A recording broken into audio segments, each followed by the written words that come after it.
Hey y'all, this your girl DLove from the South Side. Maybe this will work. Oh man, I'll be late.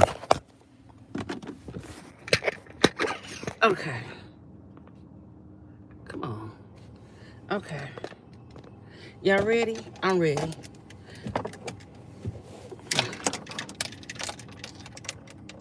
Come on.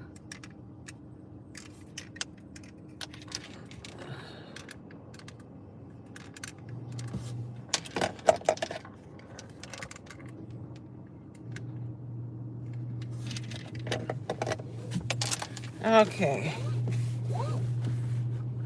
Hey y'all, I'm gonna turn the camera on in a few minutes. Let me get out this place that I'm in. Now I see they doing some crazy stuff out here.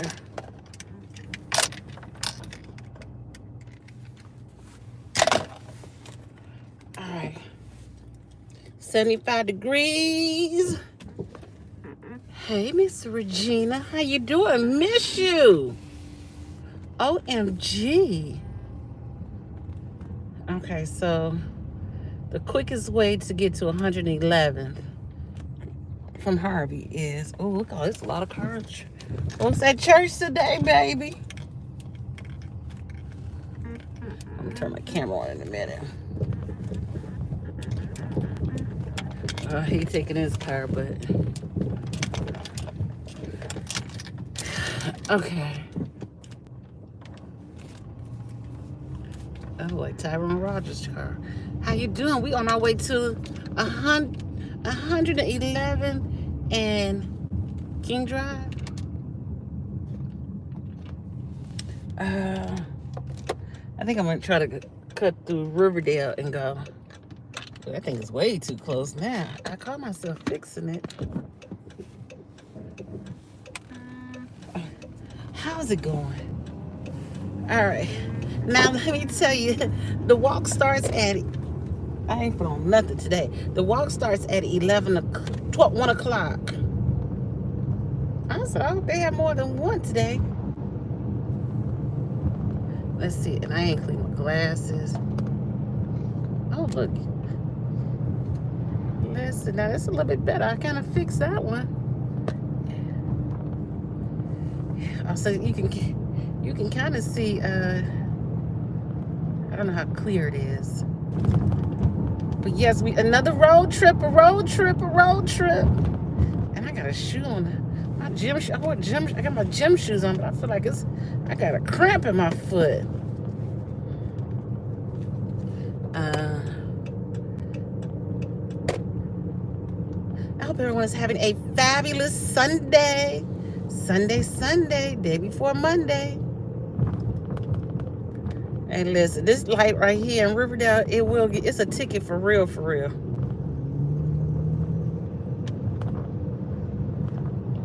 Okay.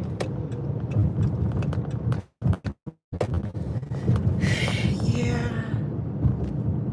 Listen, I'm going to the city. I'm only going to 111 because again, the Taste of Chicago. Is he gonna get in front of me or what? The Taste of Chicago is not like downtown. I don't know if they stopped downtown or what. But the Taste of Chicago is now in the neighborhoods. So this weekend it's at Pullman. West Pullman. So Regina, now weren't you the one who told me about your husband sings in the band?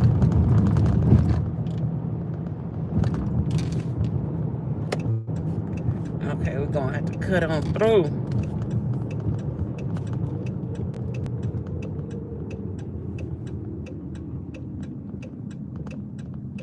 Fabulous. And where you at? Oh, you're in New Mexico? Oh, Cheryl Day is in New Mexico, girl. You know you be moving around. Because you was in Texas yesterday or this evening. I got this air. It's driving me nuts. Oh, you was in. Oh, turn that off. Turn the fan off. Be safe, honey. No, no, ma'am. Oh, okay. I was just who? I thought that was Carol. Carol told me that wasn't her. Hey, Cher, how you doing? I said, I'll turn off that way. My friend, she wants to do YouTube. And I said, well, what do you want to talk about? She said she want to talk about menopause. I said, okay, we're going to do a show and we're going to talk about menopause. I have gone through menopause already, so I was like, okay, we could talk about it. Because first of all, nobody talked to me about it. And I probably won't get to, hopefully I get a good parking space. Yesterday I had a great parking space. She said good, so, yeah.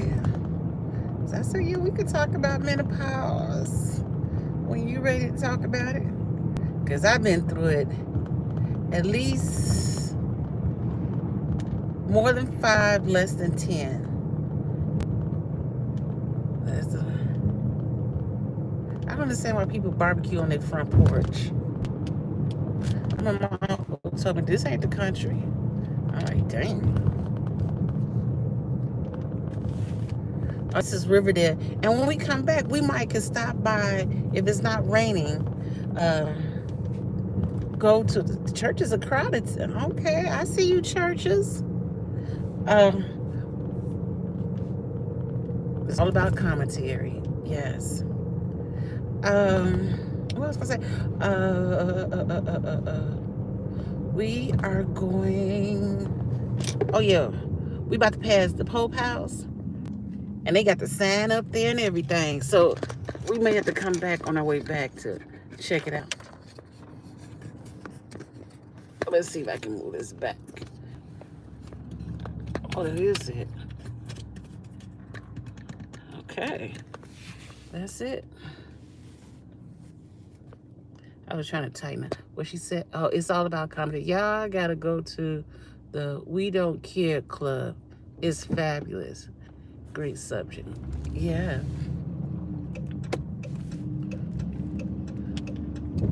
Oh God. This, I always hate turning on this, making a left on this street. Okay. But yeah, oh, I done put on the wrong glasses, hey, but it's okay.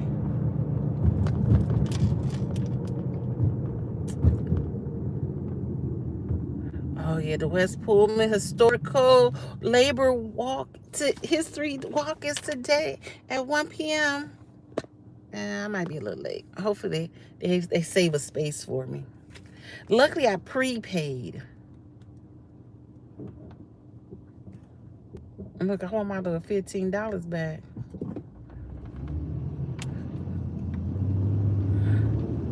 She in a Ford thinks she can outrun me. But she don't know I ghost her.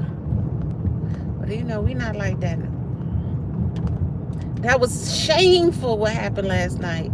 Shameful that what happened to Ryan. They spray painted his house last night. Paintballed his house. I said, Jesus Christ. Do they not know that this stuff can turn into a federal case immediately? I said, ooh. Folks playing with fire. Let's see, I probably should take this 115th. Maybe I'll take the expressway. You think I can get there faster with the expressway? It's a country we don't barbecue. Oh, okay. Yeah, so I'm like, I don't.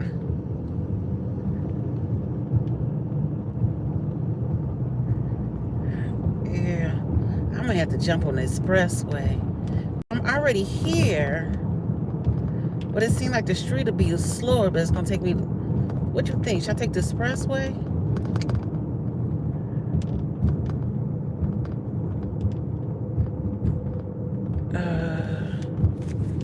But I want to take the expressway, but I be feeling like it's gonna take me too long. And I'm right here. I'm on 130th. I got to go to 111th, and I can get there. No, we don't. Wish I had a picture, my friend. Built a replica telephone pole.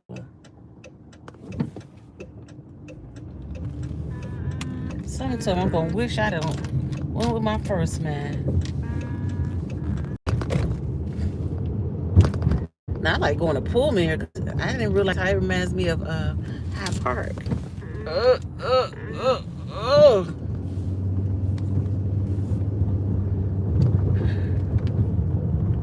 I got you.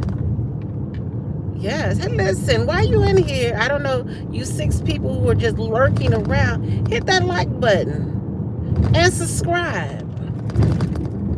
That's the least you knew. I ain't asked you for no money. You can subscribe.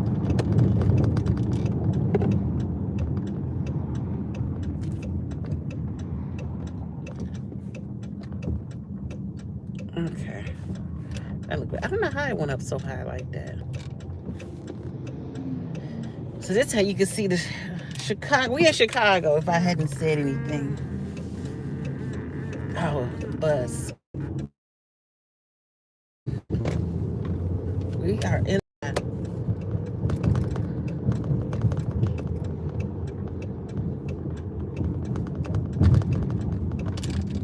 Okay, this is Michigan. At some point, we got to go to King Drive. That Michigan? No, it's Michigan.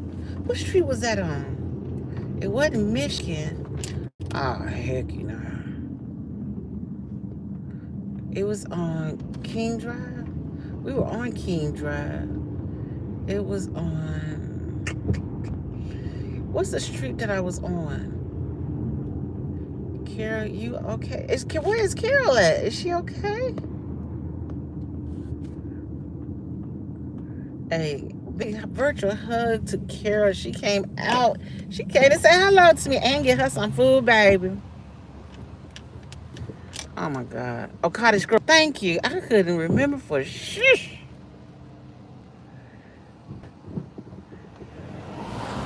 Cottage Grove. Thank you, Carol. And it was so nice seeing Carol yesterday. A sweetheart for real, for real. Make sure I ain't speeding because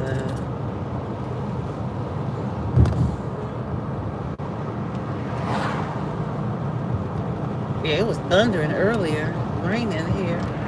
The churches are crowded. Let me hurry and get what I got to go because the church folks is out.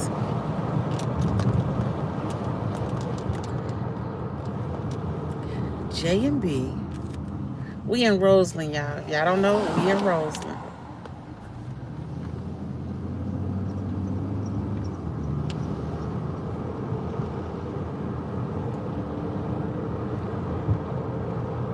The mail, oh, they deliver mail on Sunday, huh?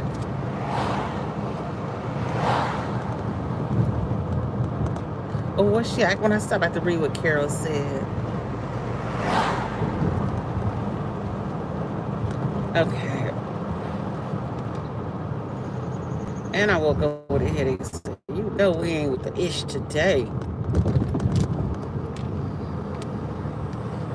She walking her dog.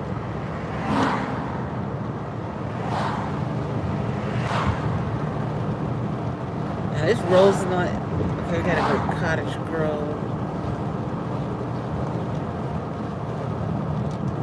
I think at 119th I can go. No, 115th. Make that right and get to Cottage Grove. Well, my daughter spent over $100 on food. Did she? Oh, listen, it didn't take much to be honest. You get, cause I had got chips, nacho chips and guacamole, a pop, and a burrito, and that was $25. So I can imagine her spending that amount there. But how was the food? I thought the food I had, it was okay. It wasn't that exciting. Ooh, church folks getting out. I got to hurry and get to where I gotta go. Ooh, so I get their parking space. Ooh, it's packed over here, this church.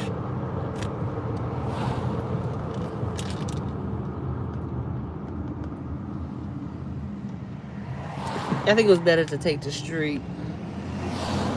I got 6 blocks to go. The food was no good. Yeah, I agree with you.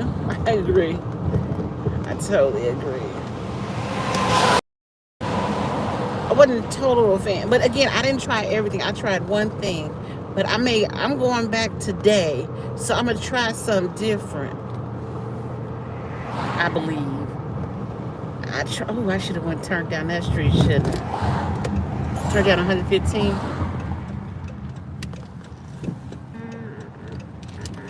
Oh yeah, that makes sense to go down 115. That's the way I left yesterday.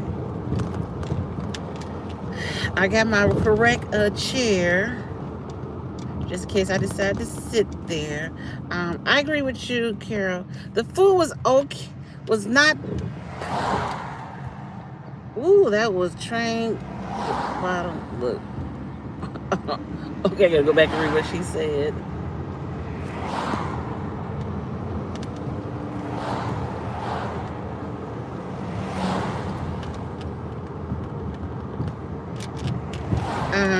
Ooh, you see how the churches? Hey, people are going to church, huh? I didn't know people still go to church. Take 115th and Cottage. Okay, I'm glad you said that because I sure just turned down that street. Because then that way I can run into. Do you think I should turn at the McDonald's? Or I should turn by the McDonald's. That way I can see if I can get me a parking space somewhere over there. No. The walking tour.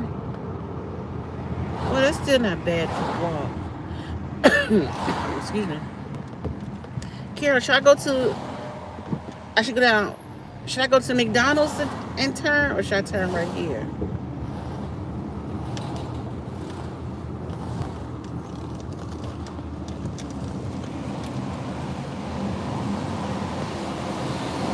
Take 115 to Cottage. Okay. That train bridge bottom looked rough. Oh, the food was good. Okay. I had Mexican food. I saw you had taco. What kind of trees are those big ones? Don't give me the line. Okay, we'll just take Cottage Grove, like you said. Hopefully I can get me a...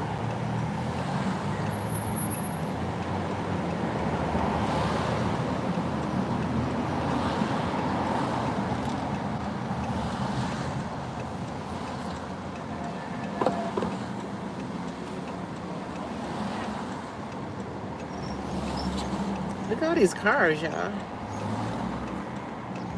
What is this?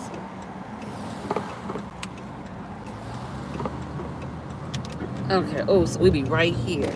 See, I had parked like behind. 114, 113. Yeah, I subbed at a school over here. It's supposed to be the smart kids over here. I said, these motherfuckers are horrible. Oh, we still in Roseland, y'all. Just imagine it was when it was mixed. No, it used to be all white over here. Oh, and besides the oh, look at this. Besides the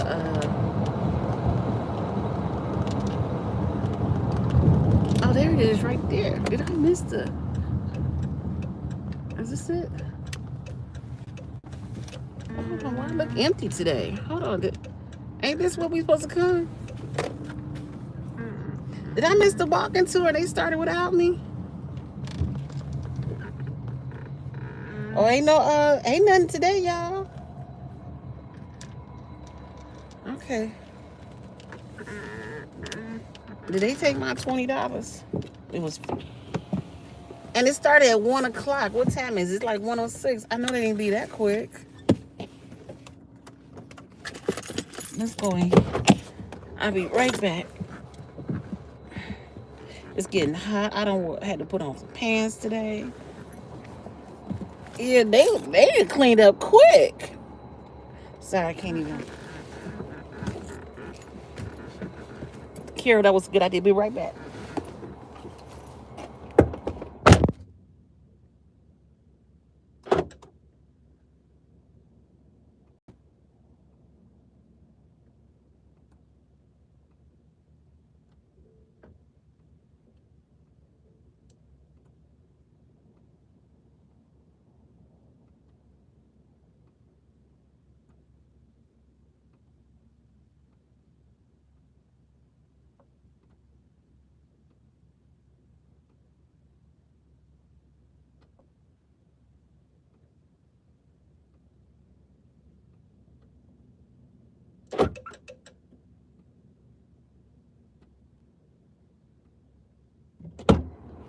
Okay, they are here, and it looked like they were waiting on me. Oh my god!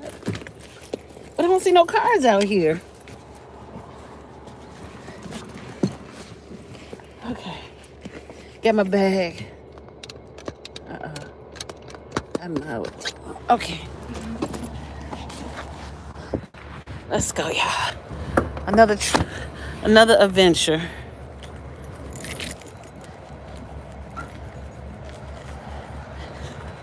What took me so long to leave, I was making affirmation cards.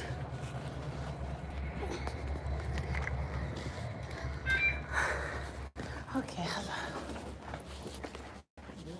Oh, hello. How you doing? Hello, hello. Hello. Blue, she's going to be the tour guide. Hello, Miss Blue. Maybe 3, so be pretty low key. Excellent. And we're going to start by watching a 17-minute film. That will give you a little background. I'll probably repeat some of it in what I tell you about, but this way you can see some amazing visuals of what Pullman used to look like and get some context. Come on in. Okay.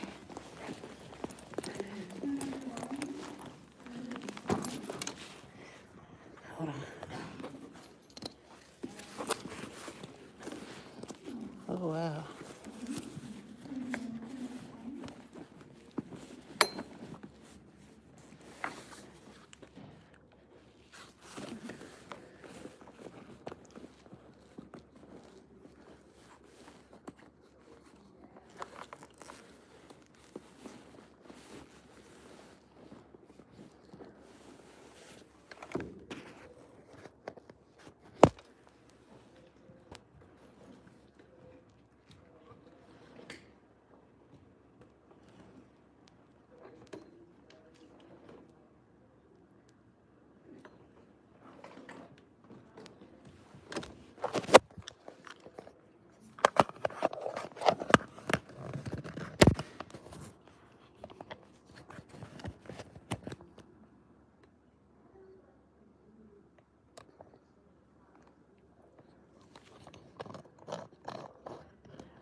Oh, you narrated for us?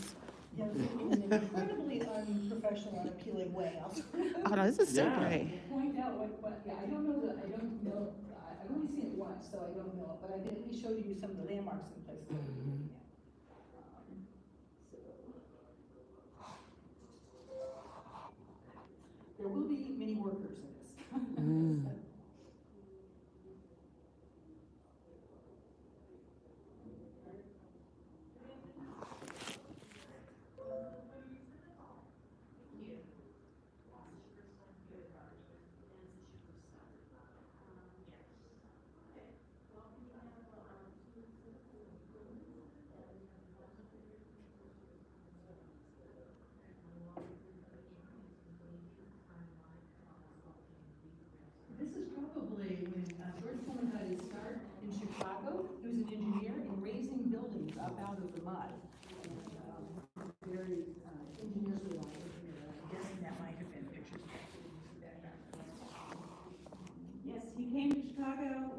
traveled east, west rather. It was very uncomfortable.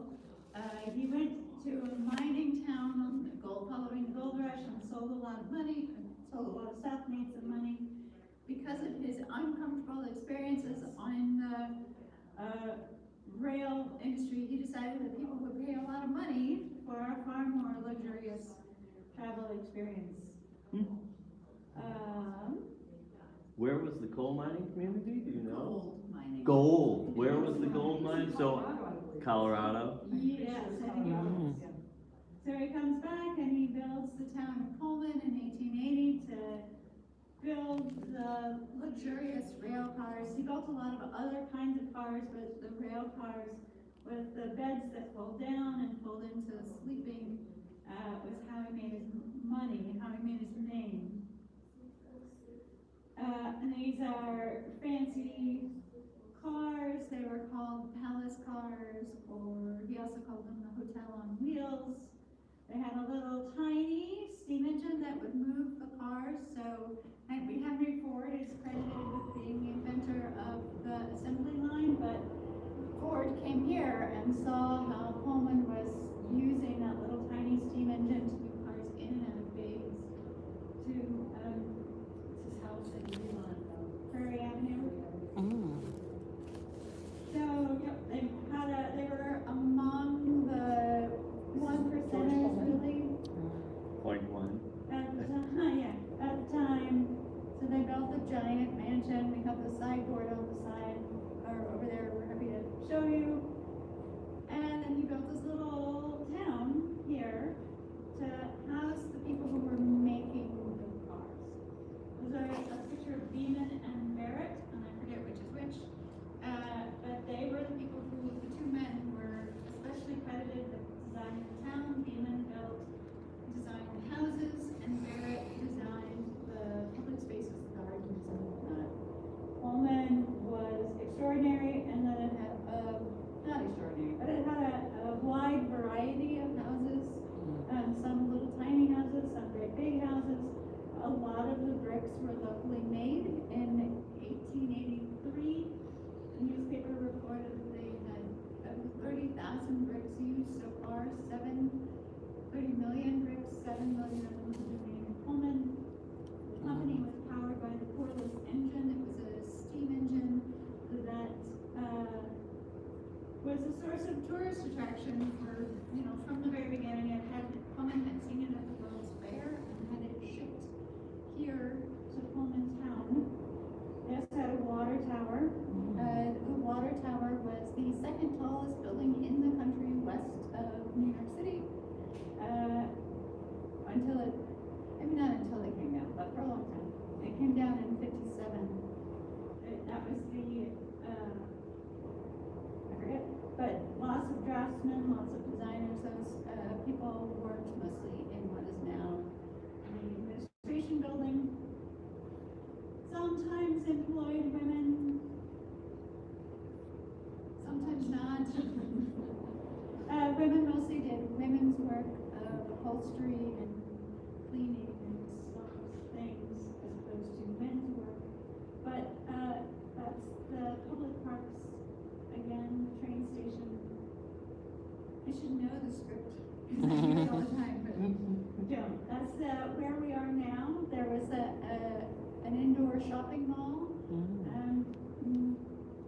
90 feet tall, an entire block. It had a 1,000-seat theater, a library, bank, barber shop, dry goods, like fabric and pots and pans and things.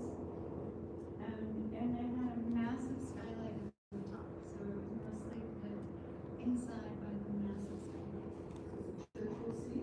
That's the Greenstone Church. In the early days, the trees are much bigger. The pipe organ is still there. It is a mechanical organ, not electric. So when you're pumping, people used to modern organs actually have a physical workout. It takes a lot of effort to do that. Again, pictures of the Hotel Florence and Arcade Park. Hotel Florence here, that. Up there zooming in on, I think it's George Pullman's suite. I believe that is the ladies' parlor. So there was, again,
Chuck is an expert on various teams and bands, and the general joke was that, at least in terms of bands, if you could play an instrument, the Pullman would find a place for you in the company.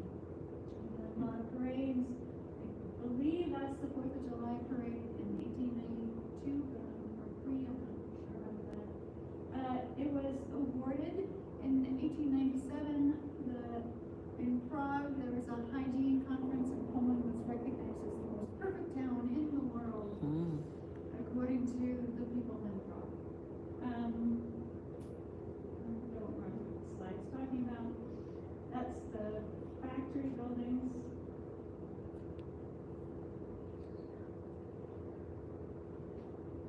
Again, the houses facing the factory buildings.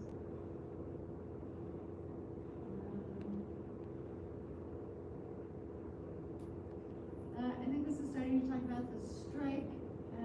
So there was an economic downturn in the early part of 1894, where Pullman was on a pro-Pullman side. He was trying to keep his employees working. But he also had ideas about the fact that the housing was separate from the manufacturing, which is separate from the repairs. So he treated them as separate buildings or businesses, even though they were all under the Pullman umbrella.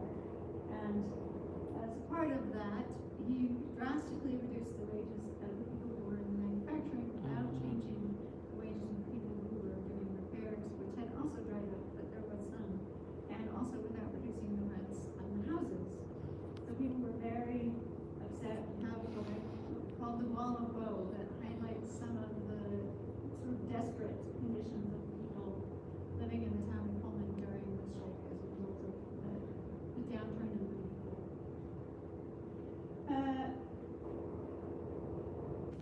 It's after the strike, the Supreme Court of the state of Illinois said Pullman had to do either housing or employment, couldn't do both, and so by 1907 they sold off all the houses, most of the houses, to people because they were individually owned and not owned by the company. There's various levels of care and maintenance, and since the in the 1960s, the town was threatened with demolition by the city of Chicago. They were going to tear it down and turn it into basically warehousing for like big businesses and stuff.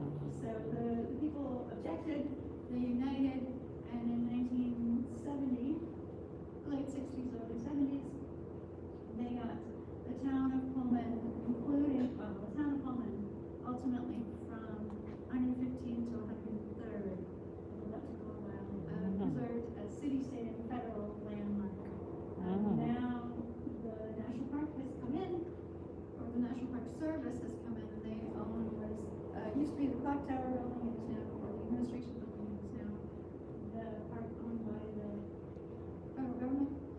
And so we have rangers here who do tours and activities.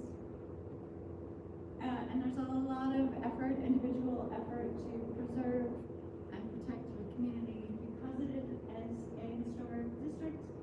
The front of the buildings have to be preserved as they were, or restored to conditions of 1880, 1893, but the insides can change. There's another nonprofit that allows people to go inside buildings, two buildings now. And these are some pre-post pictures of restoration and renovation.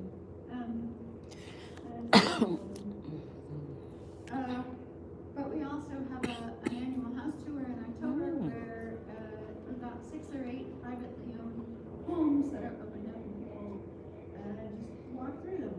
Wow. So it's a fairly active community. There's a lot of groups and organizations of various sizes where people get together and work on preserving and restoring buildings. So again, we have some pre-post pictures of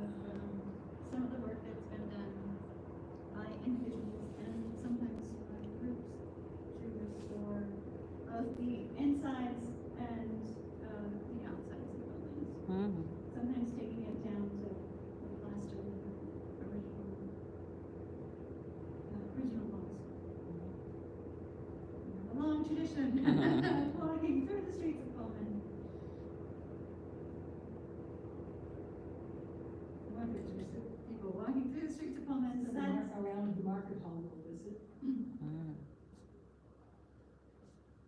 Horses, stables, people Actually, went I think that on. was over on the Schlitz Road, for their stables on the other side.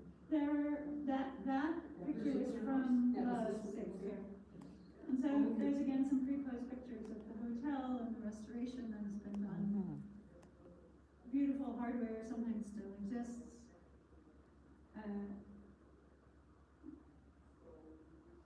Talking about the restoration of the Hotel Florence. Will the hotel open back up? I'm sorry? Will the hotel be opening back up? So that's a great question. It is owned by the state of Illinois. They have been accepting applications. Their application process just closed a couple weeks ago for businesses to work with them to restore and manage the hotels. And they are planning to make an announcement in September for which bid was the one that the state of Illinois chose. Oh. So depending on who they chose and what the idea was, we are expecting that sometime in the next 3 to 5 years, it should be more open. What that looks like, I don't know, Okay. because the bids are private. But hopefully so. Okay. But honestly, probably not for 45 years. The Historic Pullman Foundation, there's a picture of people eating and whatnot. They've done historic dinners and lots of different ways to keep people interested in coming back. Mary, the sound box is out. I don't know how to. Could be because the power was out, maybe it blew something. There was a devastating fire in the factory building. A couple in the late 90s. And then in 2015, Obama made it a national monument. And then in 23, President Biden and Congress made it an official national park, national historical park. So, who saves a landmark? We all do. Join us. That part I know. Awesome. Verbatim. So that's sort of what the movie talks about. And I apologize for the lack of sound. Oh no, you did great. Yeah, that was good. I should know it better than that.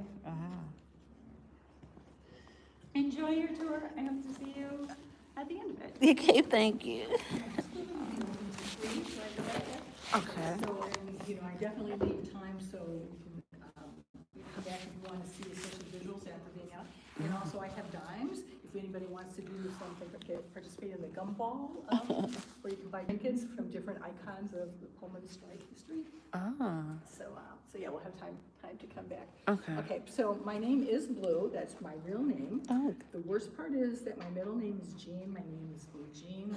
Oh, Blue Jean. The reason I'm telling you this is so that you'll remember it and you won't hesitate to interrupt me.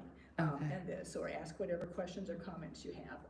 Because I think we're gonna have plenty of time, because larger groups, take longer, so we should, shouldn't be rushed in the slightest, and we'll do our best sort of dodging the rain, and, Let me grab my umbrella. okay, so Yeah. we're, this is probably gonna be,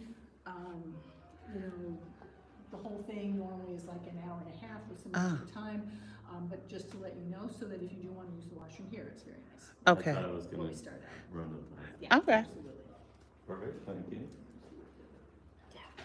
Can I get into the car? Oh, yeah. Are there any actual rail trains? Do they still have those preserved?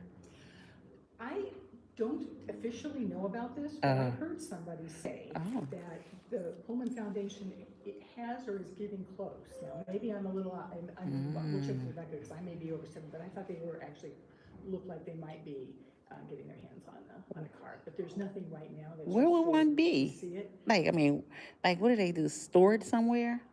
Well, yeah, I don't know. I mean, there's different people, people own Pullman cars, so there's probably a little market in it. Now, there are some very rich people, a few very rich people. I think, Yeah. but I think what there are also are a lot of like train associations who Okay. have them. And, Because some people, the railroad community is pretty big. Yeah, that's and true. kind of super serious about Yeah, you're right. training, right? So, You're so right. yeah, I think there is some room for where, you know, it's kind of maybe not like diamonds or art. but Yeah. a little bit like, there's not a lot of people, but there is a little bit of a market there. So, but they every year in May they have Pullman cars that come here. Oh, really? From different collectors.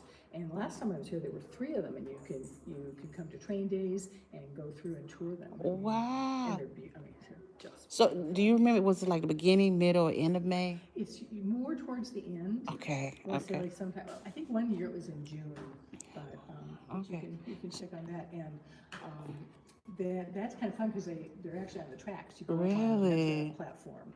How dope is that? You can go in the cars. So I should just always check the Pullman.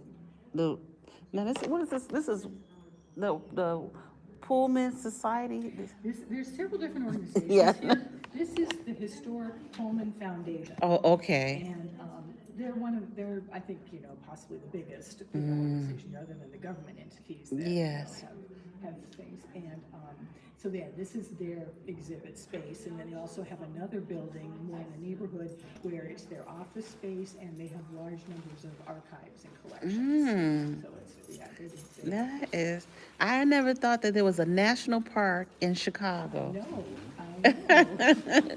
That should be on a test somewhere. It really should. Gosh. So we're gonna basically, we're gonna start we're gonna come out, we're gonna start in the park, that's kind of like the front yard of Chinese Town. And then we're going to keep going east, and we'll see the marketplace that we saw, that's been in some movies. And then we'll go a little bit farther east to Langley to see, because in the park you're gonna see the really nice houses, and then we'll move to where the housing became much more dense, smaller, and not as much fun to live in, again, about it.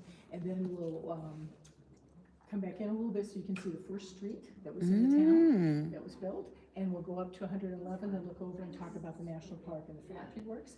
Then if it's not raining, and if you don't mind stairs, we can go up to the metro platform, which gives you a nice view. And you can see the other side too, which is where all the bars were, because George Pullman didn't want any bars in his community. So it's all kind of interesting, but we'll just play it later if it's raining or Okay. something, and then we will end up coming back here. So that's kind of the time. Fantastic. That's cool. Okay. I'll follow. Well, I'm just. Okay.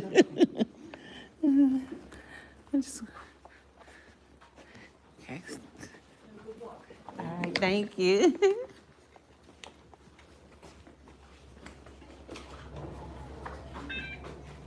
Oh, the sun is out. Okay. Right. It could be hard to know. Yeah.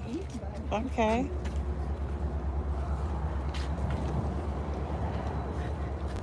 We honor our walk.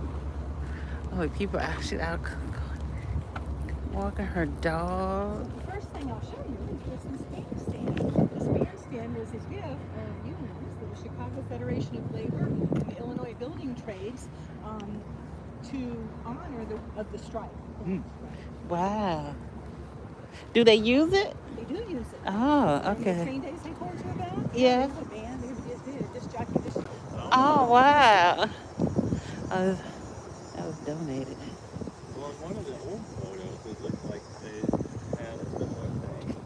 Was it in this same location? I believe it was extremely close. Okay. And what was a little interesting about that, and the reason the bandstand got chosen to be sort of replaced, is because on the first, I'm going to tell you about the Great Strike of 1894, and on the first day of that strike, George Pullman had the world famous Pullman band come and play on the bandstand to distract the strikers. Oh, wow. Just keep up the appearance that everything was Okay. Yeah. Oh, wow. Being here makes you forget you're in Chicago. fine. I feel like I'm in D.C. or With the row houses? Yes. And, yeah. And the red brick, you don't see as much red, that same color of red Right, brick. it's all graystone Yeah. stuff. I mean, it's more of the Yellow Chicago. brick, and typical. even when it's red, it's a little more orangey, and because this is very local. This is just from south of 115th Oh. Street. where the clay for these bricks came from. Now, why they name this park Arcade Park? I think just because the building that was where this building was, which is the big shopping center, was called the Arcade. And I don't know why that was called the Arcade, but I think it was kind of a 19th century word used more, you know. Okay. Man, they clean this festival up quick. Yes, all right, so Okay. just, we're going to kind of start here. Just, it's not terrible, just so we can have some shade. Okay. In fact, that's a goal I want you to help me with. Is make sure you can find the shade on this. Oh, Michael Belandic.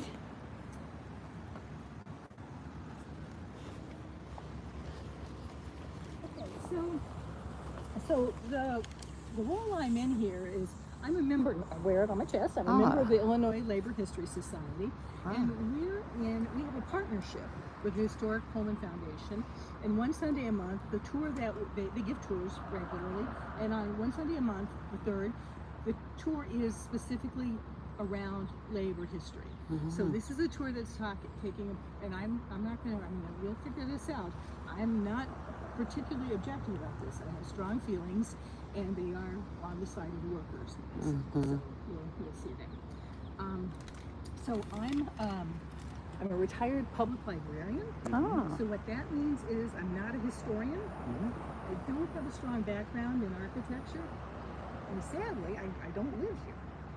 But what I am is, I mean, sort of low-level, intensely passionate about talking about labor history, and in particular, the two seminal events that occurred here in Chicago and are known around the world. One, the Haymarket incident in 1886, and the Pullman strike here in 1894. And it's here in Pullman, I mean, on literally this historic ground that is just fundamental to the story of labor history in the United States. Labor history is people's history, and that history has been full of struggle, and the lesson in that struggle, you know, I believe so strongly, is that workers' voices are stronger and more powerful when they come together as one. That's true. So, You got no problems here. He was a union organizer. I was an organizer. Oh, wow. Well, I'll tell you that I'm going to I'll use the words of the workers, and sometimes when I tell the stories, but not too much, because bless their hearts, in the 19th century they could really be verbose. So we'll try to keep it down a little bit. Okay. So, all right. So I'm going to give you just a little bit of repetition from what Rebecca said.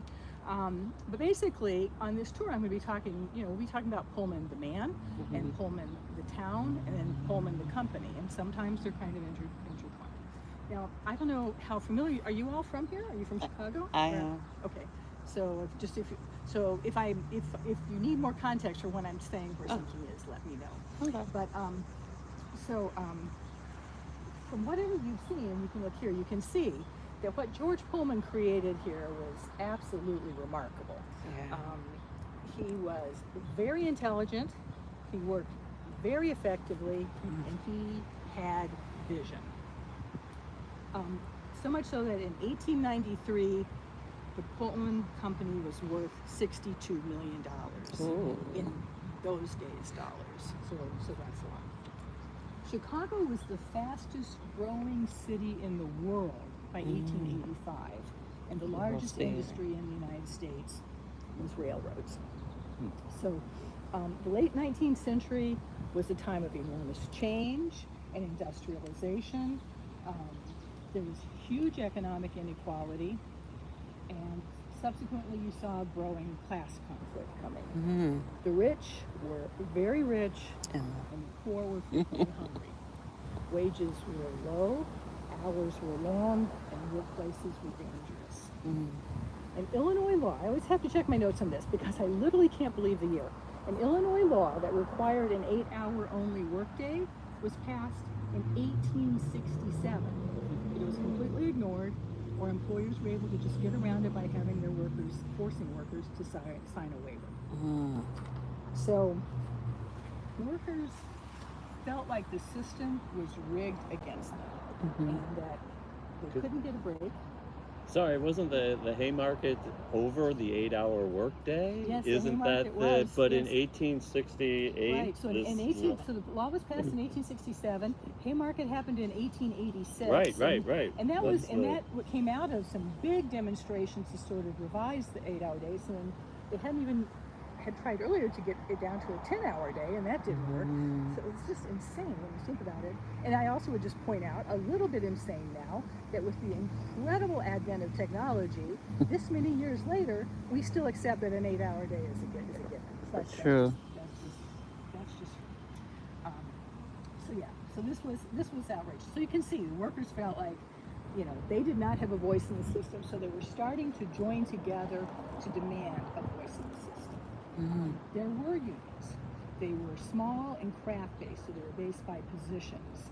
And most politicians and businessmen absolutely viewed organized events like strikes and demonstrations to be a threat to the social order. They used police, militias, and even federal troops to quell unrest and keep the labor movement down. So Pullman the man was a very smart guy. He was a hands-on engineer and entrepreneur. He got his start raising the buildings up out of the mud in Chicago, like Rebecca told you. He traveled a lot. He had these horrible experiences on cross-country train, saw this great business opportunity that he could make sleeping cars. He didn't invent the sleeper car. He just wanted to make sure that his sleeping car experience was so good that no one would want to go on any others. So he started building and, very importantly, leasing train cars. He didn't sell them. He was very successful. He figured out that he could maintain more control and higher profits by packaging them as a staffed service or package to the railroads. And for that staff, he hired formerly enslaved men as porters to provide this luxurious experience for his customers. Now, George Pullman also genuinely, in his heart, I totally believe he was sincere in this, he believed that people would behave better in nice places. He believed that even rough and tumble men would change their behavior. They would wipe their feet and not chew to spit tobacco when they entered the interiors of his beautiful cars. And he applied that same idea to his idea for a model town. So he decided to build his own town in 1880 that would house the factory and the square and the workers' residences. And this was the absolute perfect location for it. It was close enough to Chicago to get a good supply of workers, but it was far enough away from the problems of city life that he wanted to avoid at all costs. And for him, those two evils were alcohol and labor agitators. So this was perfect for him. So he wanted attractive and tidy surroundings for his employees that would lift them up from their undisciplined and slovenly behavior. He thought that if he improved their lives, he would then improve their behavior, and that subsequently would improve their work production. So he also believed that if he improved the character of working class people, that was the key to social order. And he believed that with the proper environment, he could do that. He could keep the social order. So this definitely matched up with the prevailing business mood at the time, that workers, mainly immigrants, were a disorderly problem for business, something that had to be solved somehow. So George Pullman hired the architect and landscape architect to design a clean, beautiful, orderly town in this unspoiled area with fresh air, lake breezes, sunshine, and what were then very high-end amenities, toilets and running water. And for all of this, he did charge higher than usual rents. It was very, very nice to live here compared to workers' neighborhoods in Chicago. But don't misunderstand for a second, it was only rent. There was absolutely no worker ownership in Pullman. Pullman owned it all. So he created a very controlling and paternalistic society here. He called this his town, and he called the workers his children. He had extremely traditional ideas of the management worker hierarchy, and his architect designed that into the architectural stratification of the town, to the function and appearance of the buildings. So the higher your pay and job title, the nicer and larger residence you had. I mean, you know, that makes sense. But the big but in all of this was that all the rents, including all the residences, the church, the library, had to make a profit. Had to make a rigid 6% profit from rents. So this area is a good place to start to see the use of the building design in the class hierarchy. So the Hotel Florence here, which was named for his daughter, was designed to be a showpiece for visitors. It had the only bar in town, and that was in effect off limits to the workers simply because of prices. So it is a wonderful Queen Anne building, and you heard, I was happy to hear the update. I knew that the state had put out bids. I didn't know that they were going to be looking at them this soon. So that's exciting. So this entire area was kind of like the front yard of Pullman, with the gracious park and the lovely large houses that executives lived in, and this in effect worked as an advertisement for his company. People just thought, oh, everything about Pullman had to be great if this was the town. And to give him his due, George Pullman was really ahead of his time.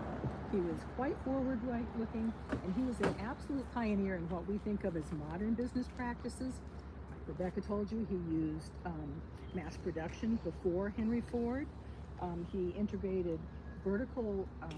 developed vertical integration into his company, which means he produced all the parts, pieces, and decor, top to bottom, of everything that went into his train cars. He utilized waste. He had fans in the carpenter shop that would blow together all the the wood shavings, and he used those to fuel the boilers. So very cool.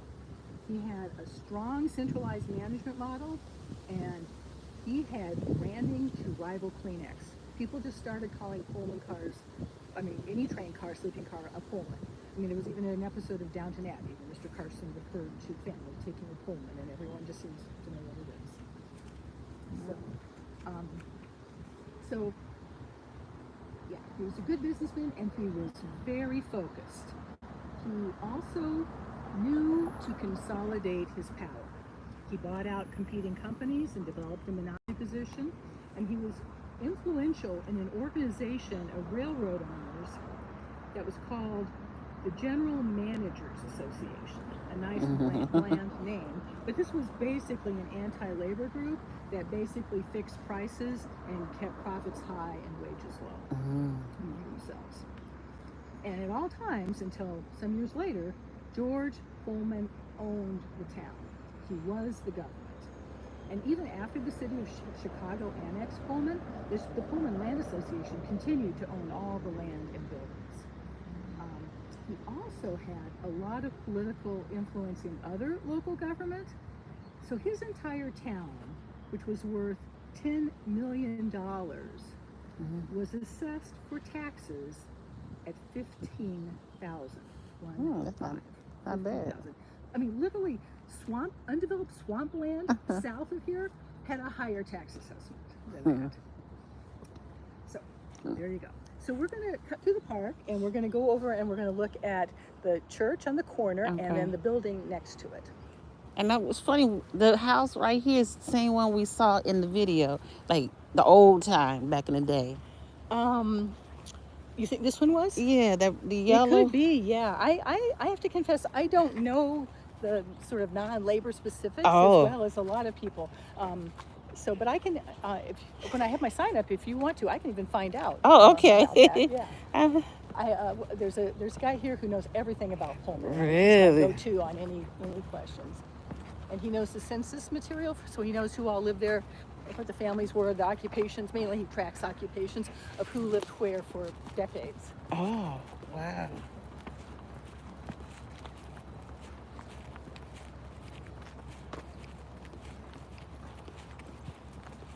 I met I was telling the other lady, I met the pastor of this church on Friday night. I didn't know this the church he was talking about.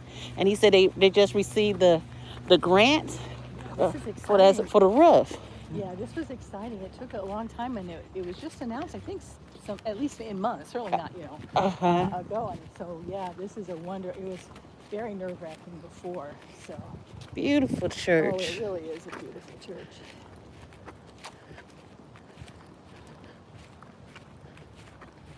So we're going to be looking at the church and the building next to it. So. Okay.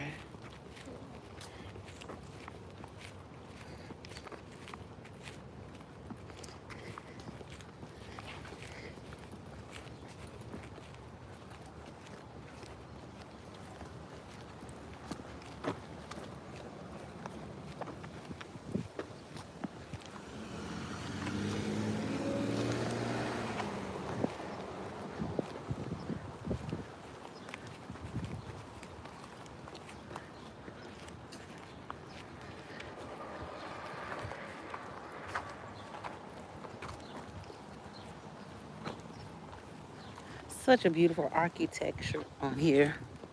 Yeah, it's amazing. Amazing. Very unique, as you say, in Chicago, too. Yes, exactly. It is still standing. Yeah.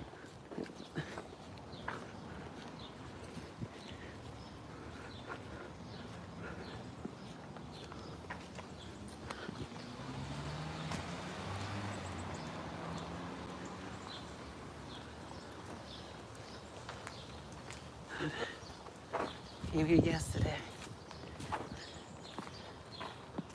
Wow.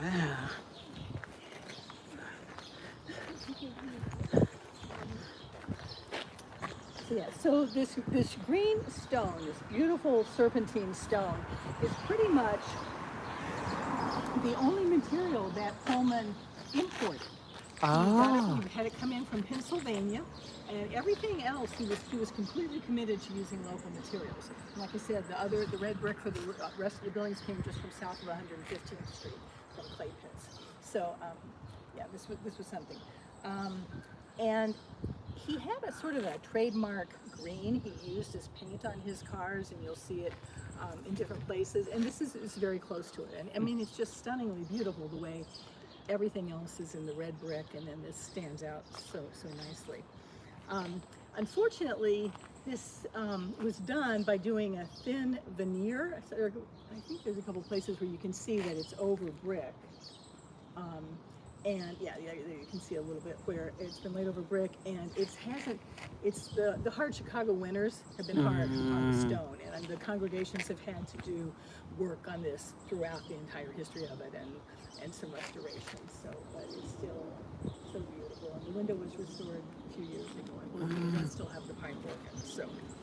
So yeah, so it's a wonderful element to the town. And like everything else, it had to make a profit too. Yeah. So it basically was so expensive to rent, and Pullman didn't really pay attention to different congregations or denominations. He just thought he could get a lot of rent from a lot of churches for it at different times, kind of like a timeshare or something. And he also didn't have it built in a way that was particularly effective as a church, because like there are no rooms for Sunday school. Oh, it's not? So, it's sort of like he had put this beautiful thing here and said, okay, just make it work somehow. So anyway, for 2 years it wasn't used. There was a Methodist minister in town who had named William Carradine, and he had extremely strong beliefs about social justice. And he gave very eloquent sermons that were critical of George Pullman. He said, I have nothing to say of Pullman that savors of fulsome eulogy or nauseating praise. I will not speak of him as a philanthropist, for I have neither seen nor heard any evidence of this.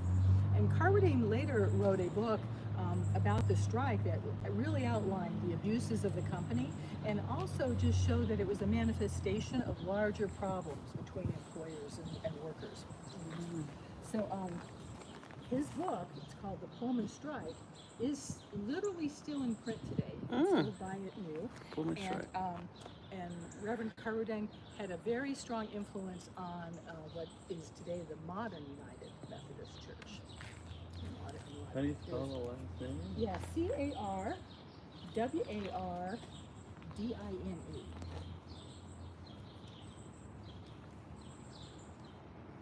And you called it the modern Methodist church? Well, there's now two. Okay. Okay, it's kind of, it's very frustrating. Yeah, so the Methodist Church, the United Methodist Church broke into two over the last 5-ish years. And split over issues of LGBT issues. And primarily basically whether clergy can be gay and then performing marriages. Yeah, ways.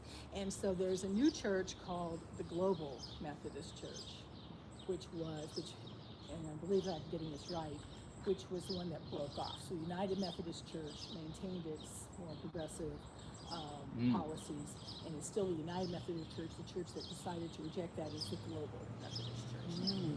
And it was hard on everyone. The Methodist Church was they basically congregations voted, and they gave them the real estate of their churches. So it was sad, a divorce, but it was, so yeah. So okay, so you have the church, then you have the parsonage over here. Oh, it's the parsonage, and then, which I assume then became Sunday school rooms and things.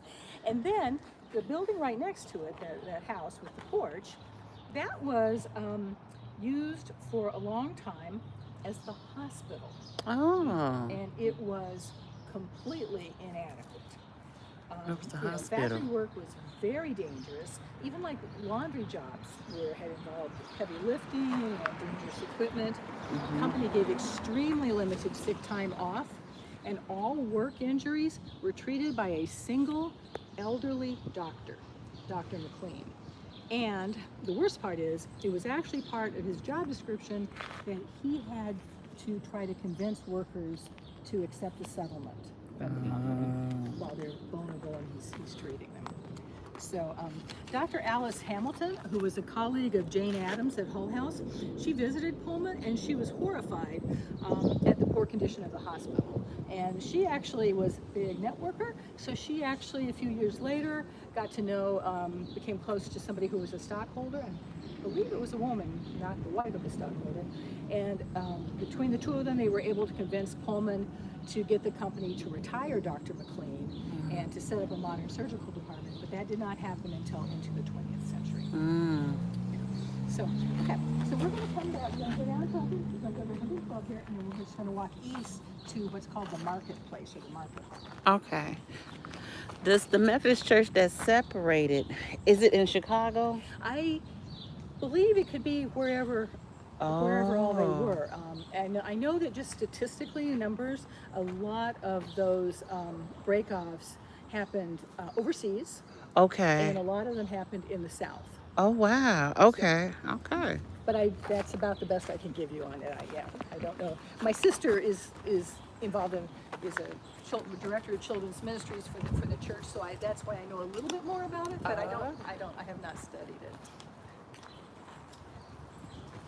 Years ago, I visited the inside when it was open. Years ago. Beautiful. Beautiful? Yes.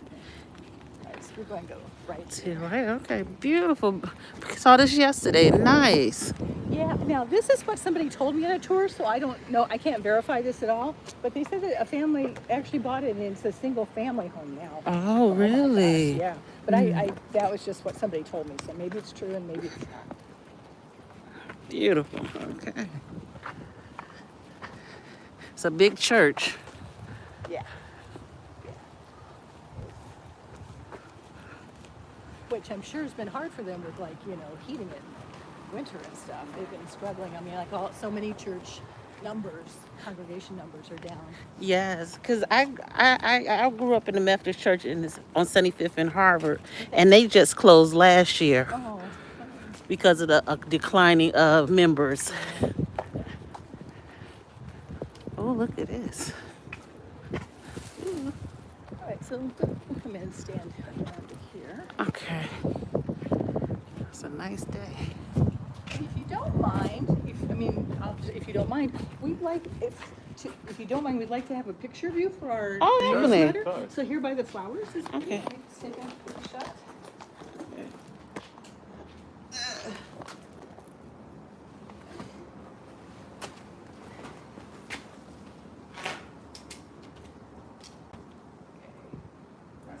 Thank you so much.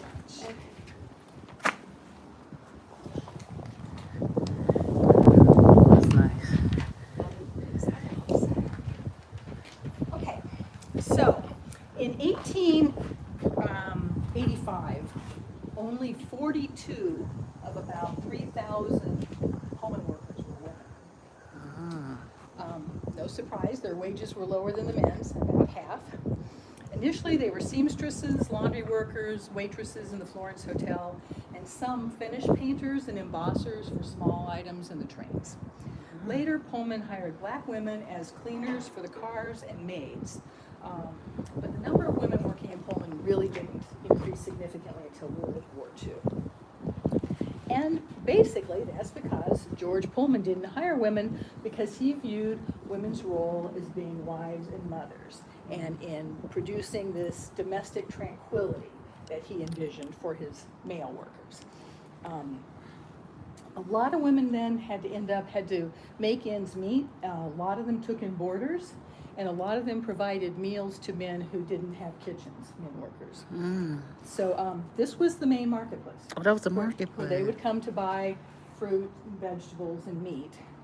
And the vegetables that were sold here came from the Pullman farm, which was 3 miles south. And the vegetables on that farm were fertilized with waste from the Pullman sewage plant. So Pullman basically sold workers their own waste back to them. So there was a major, as Rebecca mentioned, there was a major fire here in 1892, and they rebuilt this. And then at that time is when they put in these corner dwellings. And these were originally, like we're standing in, these were originally designed to be guest quarters during the Columbian Exposition World's Fair. And then they turned them in, they became dwellings. Oh, this was the guest quarters for the So there World's was Fair. another fire here then in 1973. And so there have been various plans for this building over the years, but I think it's in kind of a limbo now. One of the movies, and a number of movies have been filmed in Pullman, but one that was filmed here I'm not really recommending, but it was a Gene Hackman movie from 1989 called The Package, and it used extensive shots of this area to be as a stand-in for a setting that was supposed to be Berlin. So it's kind of interesting. It was a Cold War thriller. So what you will notice is, as you can look over on the sides and as we walk further east, you'll start to see that the housing is becoming smaller and less appealing as we're getting farther away from the park. Okay, so we're going to talk about the strike. So, you can see there, you can come, you can buy your vegetables, you lived in these nice places. So life was going along in Pullman until 1893. And that was when the United States went into a brutal depression. I mean, it was the most severe economic depression until the 1930s. The effects were delayed a little bit in Chicago because of the World's Fair, gave it a little economic boost, but very soon everyone was feeling it, business and workers alike, and a lot of companies were just trying to stay afloat. So George Pullman in 1893 slashed his workers' salaries 25 to 60%. That's a lot. He did not cut any executive salaries, and he did not reduce stockholder dividends in the slightest. And worst of all, he adamantly refused to reduce rents. And I can see why you can say, well, if you get laid off, your landlord's not going to reduce your rent. But the workers with his wages literally couldn't pay the rents, and they were rolling into debt that was growing exponentially. Well, they couldn't buy their Nope, property. they couldn't buy their property, It right. is Yep. it's not a typical renter situation. There was also a strong feeling, and I don't know if this is true or not, but I've certainly read accounts of people talking about it at the time. There was a feeling that if you didn't live in Pullman, you were more likely to be one of the laid off. Yep. So that you were kind of a 'Cause you little gotta pay bit your rent. held hostage here. Yep. The other interesting point that doesn't get made is that literally they were still making millions of dollars in profit Right. at the time. So it wasn't like the company was on in verge of bankruptcy at any possible. Hello. Right. So it was an untenable situation, and the workers started to see that they needed to have more effective organizing.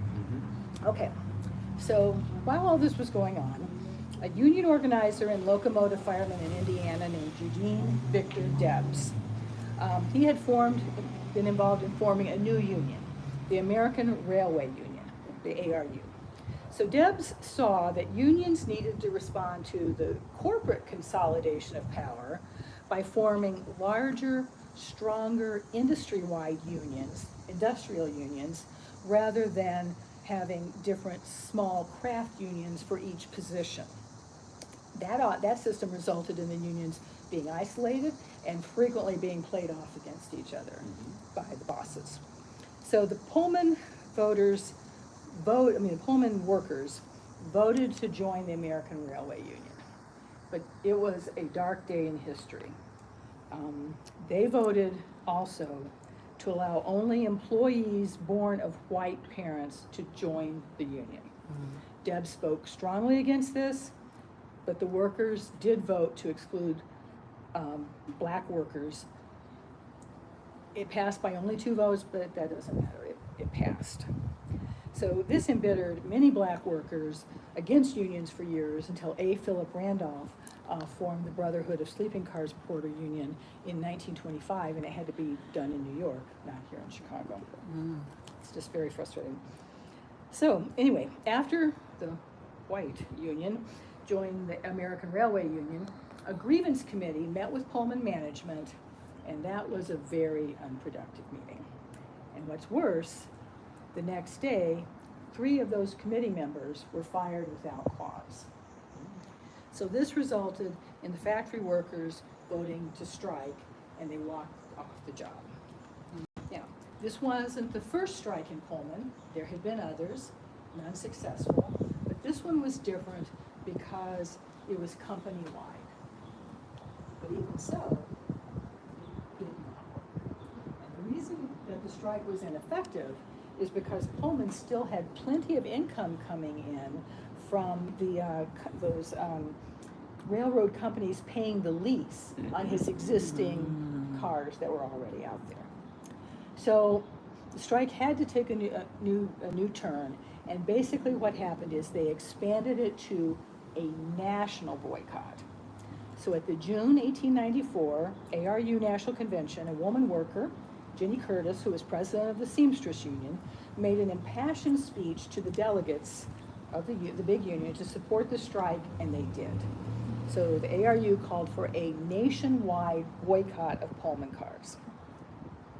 And with that, workers across the country, especially in the West, engineers, gate tenders, repairmen, whatever, all joined in and refused to handle or move any Pullman cars. This was huge. At its peak, it involved almost 260,000 workers in 27 states. The New York Times declared it the greatest battle between labor and capital that has ever been inaugurated in the United States. Basically, passenger service ceased. Boxcars of rotting produce were sitting in the train yards, and railroads simply stopped accepting perishables, caused all trade and travel to be completely disrupted. It'd be like shutting down the internet. It would be like Oh, yeah. Right. So U.S. President Grover Cleveland was appalled. No surprise in this. He was appalled by the growing chaos, and he decided to act. So even though Eugene Debs had given very clear instructions that all mail cars were to be allowed through, the railroad managers and the government decided to use obstruction of the mail as a tool against the union. Mail cars started being moved from the front of the trains to the back, so that if you uncoupled Pullman cars, it would also detach the mail cars and thereby become a federal offense. After that, the president and the attorney general sent in U.S. Marshals, armed U.S. Marshals. And this was outrageous because the attorney general of the United States, Richard Olney, was not an objective participant. He was a corporate lawyer for the railroads, and he served on the board of directors for several railroads. So bringing in armed marshals escalated the tension dramatically.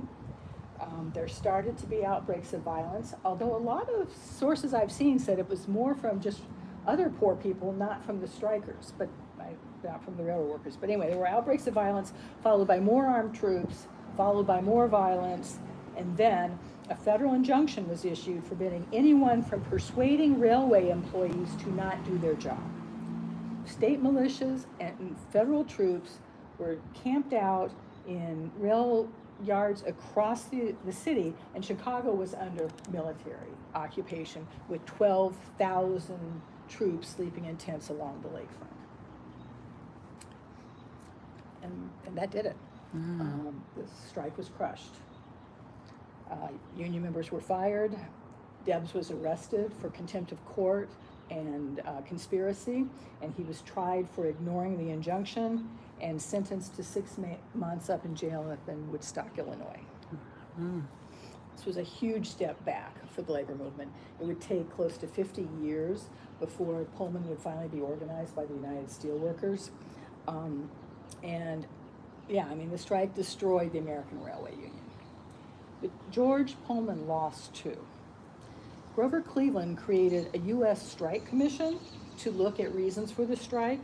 The commission heard over 100 witnesses, and their findings were extremely critical of the Pullman Company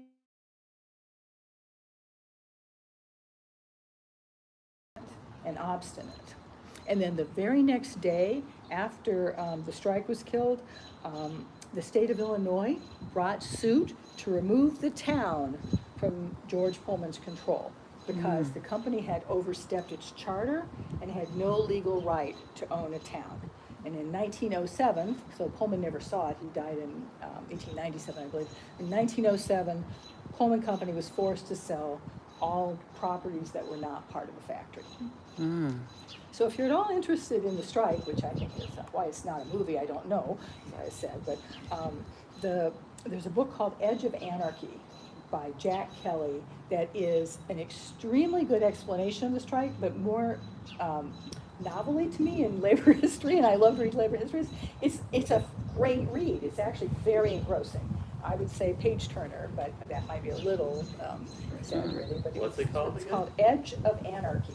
Edge of Anarchy. Anarchy by Jack Kelly. It By came Jack out Kelly. 3 or 4 years ago, I think. So it's pretty available in libraries and bookstores.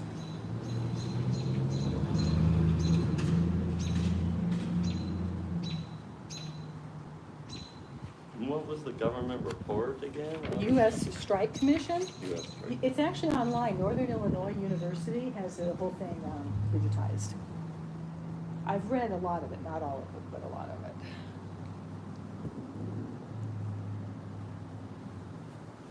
All right, so we're going to circle around. Probably safer to stay on the sidewalk and go over another block to look at the least desirable housing in Pullman. Oh, okay.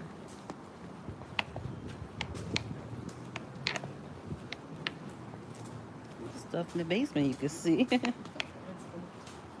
know, Rebecca was just telling me today that a lot of houses more towards 111th don't have basements. And as you come part of this way, there are more basements. Look at this. Oh my gosh. Oh, nice door. How many days did this strike last? You know. It was May into June. So it wasn't that, like a super long.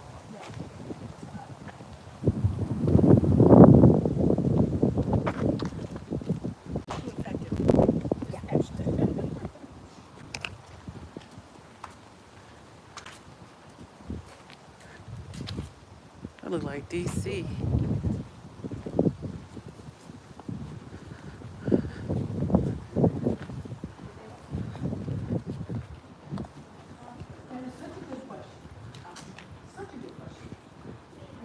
Look at the architecture. Yeah. It might be that George Pullman was probably, he didn't contract with anybody, he wasn't just building his own emergency. Yeah. I don't know that, but what's really funny is when I was researching it, I came across an ancestor, great grandnephew, I think, whose name was John something Pullman Pinkerton. Wow. That family intermarried down the line.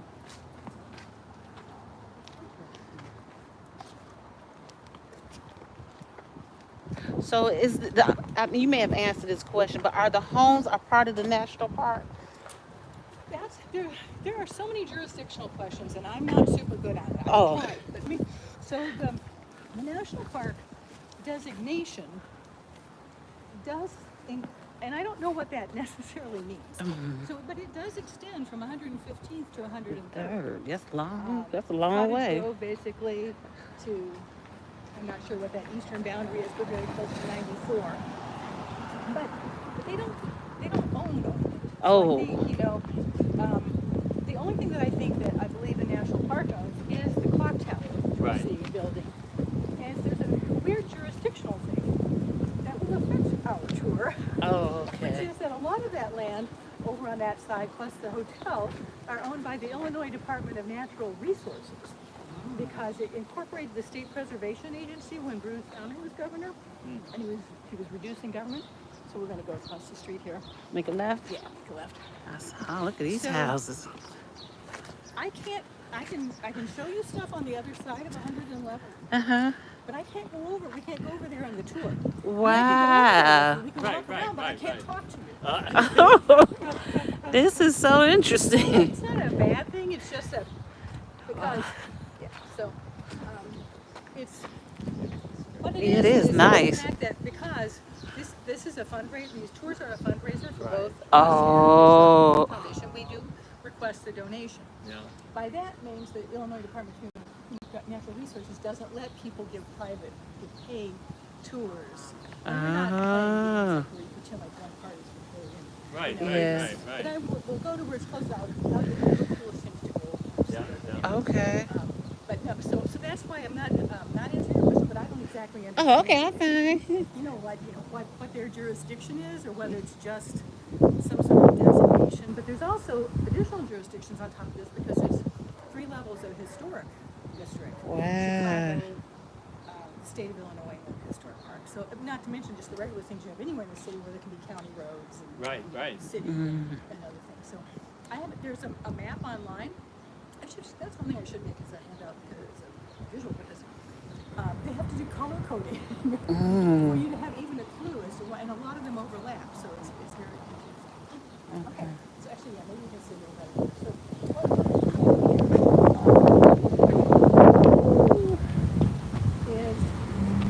these were the block houses. So this is one. The trees are blocking the other. This is the original blockhouse C. Wow. The newer brick building, that's new. And then That's on new, the other okay. end, you can see a little bit, is an identical building to this, which It's was the sort of blockhouse. style. Yeah, I see how they kind of blended in. Yeah. So, these were for, not the ones in the middle, but the others that were Right. Yeah. similar, were designed for the workers who are at the absolute lowest rungs of jobs and pay. Though a building that size frequently held up to 500 men. Really? Yeah. So it's quite different from the beautiful buildings around the park. Were they each in with their rooms they shared? I don't or- think so. I think they were in bunks, and so that's Yeah. why you had such a large number of men needing meals. Oh, yeah. From families. Wow. Yeah. So now they have done this new it's now very nice now. It didn't used to be, and it's a complex called Pullman Art Space Lofts, and it's multi-use, affordable housing specifically for artists and creative people, and it includes somewhere over there, I think in that building, community-run art gallery. So they have space they can do. You need more, it's a little more flexible if you're a sculptor and you need more space. So yeah, it's just lovely now. But it was awful then. And the plight during the strike, the plight of the workers in Pullman got a lot of attention. So the governor of Illinois who had opposed sending in the militia, the rule. Governor of Illinois, John Peter Alfield, came to Pullman, met with people, and he ended up issuing a state proclamation that urged for people to contribute to the relief fund. Even the very business-friendly Chicago Tribune newspaper conducted a house-to-house census of hungry families. And they concluded, after an extensive discussion with everyone, that at least 1/5 of the population was in dire, desperate need of assistance. Eugene Debs, the leader, also came to Pullman. He met with the workers, and they showed him their paychecks and their bills. And Debs then reported, I visited the houses of the employees and talked with them in person, as also with their families. And I found a condition of affairs there which no language can describe. Some of the employees apologized to me for not being able to introduce me to their families, as their wives had not clothing enough to even make themselves presentable. That awful spectacle of squalid wretchedness, hungry children, and poverty indescribable was well calculated to sow in any human breast the seeds of the greatest strike the country has ever known. And all of this, be it remembered, at a time when, according to the sworn statements of Pullman officials, there was a surplus of $25 million in the vaults of the Pullman Company. So, Is that a working railroad track? I have, it has you know, the block, the things to block the street. So I do believe it is, but I have literally never been by here when the train came. Now during Pullman time, this was, I'm not exactly sure which pieces, but there's an interesting and important element. So a lot of freight was coming in here. The train tracks over on, on Cottage Grove were passenger, but there was a lot of freight coming in here. And George Pullman had a small railroad, so I'm not sure which of the, where things were matching up, for kind of internally bringing some materials over there to his factories. Because he owned that tiny little railroad, that's why he was, and it's this went both ways, that's why he was able to be involved with the General Manners Association, which was really just an organization of the owners of the big railroads. But then also on the other hand, it worked because that way the employees of Pullman were allowed to join the American Railway Union, even though they weren't really railroad workers, they were manufacturers. So that's a great question. That little strip, when all of that happened. All right. Well, I think we're going to miss it. Okay. So we're going to go up to 100. Oh, no, next one. Let's go this way so we can go on the first street. Okay. Because it's the same block.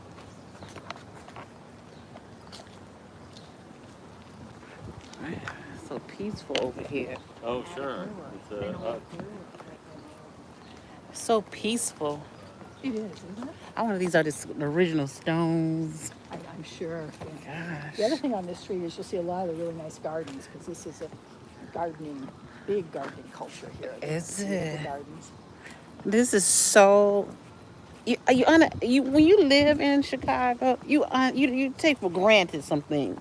You don't even realize like this is here like this. Yep. Nope. Absolutely. Well, look at this. I was dumbfounded at first. This garden may be a little excessive. Ooh, look at that. They have a green thumb and a head. Listen, just good to see greenery. Yeah, it really is, isn't it? Yeah. I don't have this. They got a lot of. Oh, that's a lot.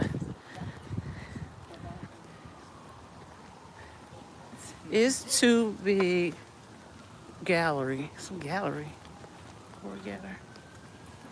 Okay. I wonder, do they have like reenactments here?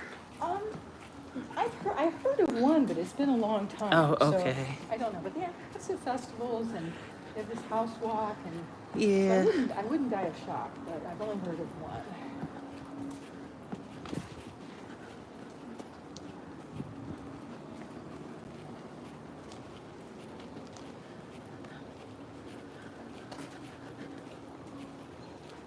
Where were you, a librarian? I was different places, but at the end of my career, I was collection manager at Oak Park Public Library. But I also worked for Chicago, so we're going to go right here. Okay. I also worked for Chicago Public, and I worked out in Hillside Ooh. and Harwood Heights and Village, so I moved around a little bit. In which Chicago brand were you I with worked some at the- branches? I, or- no, well, I got sent out, after 9/11, when all the cities, we did get sent out to branches, so I did a stint on the southeast side, which was interesting, and It is beautiful. Chicago. It's around you in DC. Information Center in Harold, Washington, Okay. which was very fun. Yeah. No, that's an amazing building. We just got And hello to everyone who walked in the room that I didn't get to say hello to.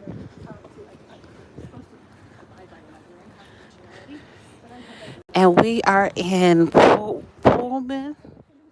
And just looking at the history and a walking tour on the history of Pullman.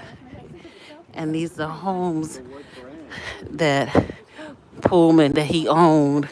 He owned this community at one time. I was in my 40s and I was pretty ageist, and I had to do the adult book discussion. Listen, it's not just black stuff. I don't even know. The community is mixed. That's the crazy part. They talk about, like, the way they talk about Chicago, you wouldn't think that it's so integrated in certain areas that is really surrounded by the community that's no longer integrated. Like, what the heck is that? I would be upset being that neighbor. All right.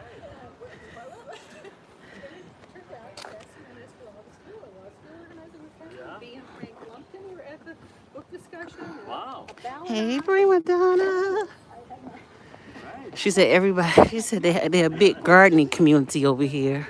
So this is the first street that was built. Oh, really? The first street that was built was finished, and it was one of, I could be wrong, I think it might have been, it's one of these towards the Oh, the first street that was built over here.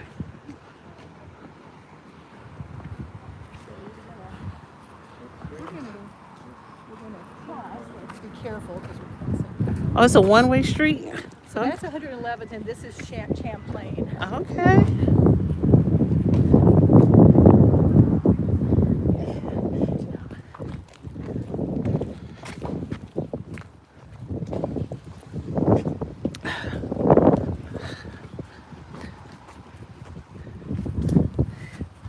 Hello.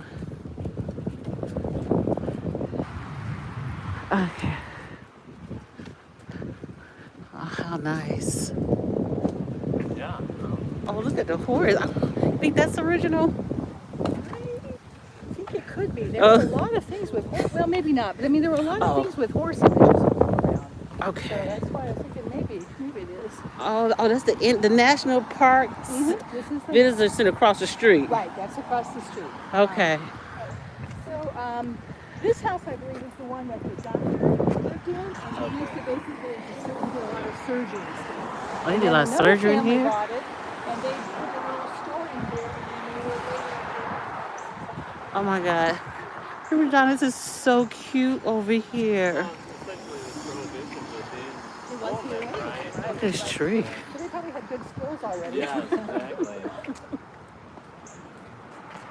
They've done their market research. We gotta go over there next time. Oh, that's the National Park section.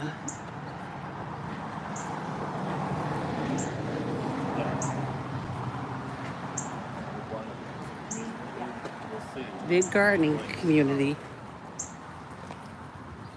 Yeah, I went here yesterday Okay, yeah, this is. by accident. That's one of the it's one of the original executives' residences. Oh, really? Beautiful, isn't it? Yes, and they had like real furniture in there. Yeah. Yep. Oh, the executive. Okay.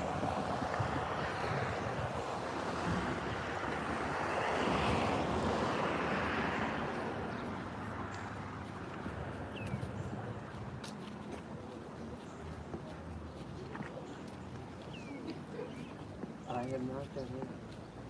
Oh, it's so cute in there. They do walking tours on like 10:15. They do, and they're the ones who sponsor the house club. Right, Where right. you can go in. Yeah. Yes. They told me, every Monday through yeah, Friday they said no do. Monday except Oh, Monday. okay. That's what they made that clear to me yesterday. Okay, interesting. So there's But during the lot week, going on. Yeah. 10:15. Really? So, right. This So is this, we're across from the workers' gate. It's a winter junction, but that is, again, this is where the factory comes. okay. This is where almost everybody who would come to work at Pullman would walk in through here. So, all right. You can't see too often. I know that we're going to be able to go up on the traffic light. Oh yeah. So between the clock tower and the train tracks, there's a lake. Really? Power use water for the steam engine that ran at the plant, and also there was a water tower, and so there was sanitation for and water for the town. So, but basically, when it had that, there was also part of just this beautiful visual appeal. This visiting people would see. The Pullman company just being so great. And especially it was up on, like I said, I hope that train over there you can walk up and you can stand on the platform and look. Although the view's not as good in the summer, it's better in the winter when the trees are there. But it's more pleasant in the summer. But 62 trains a day stop at that platform. Wow. It's a so a lot of people see the history, can't see from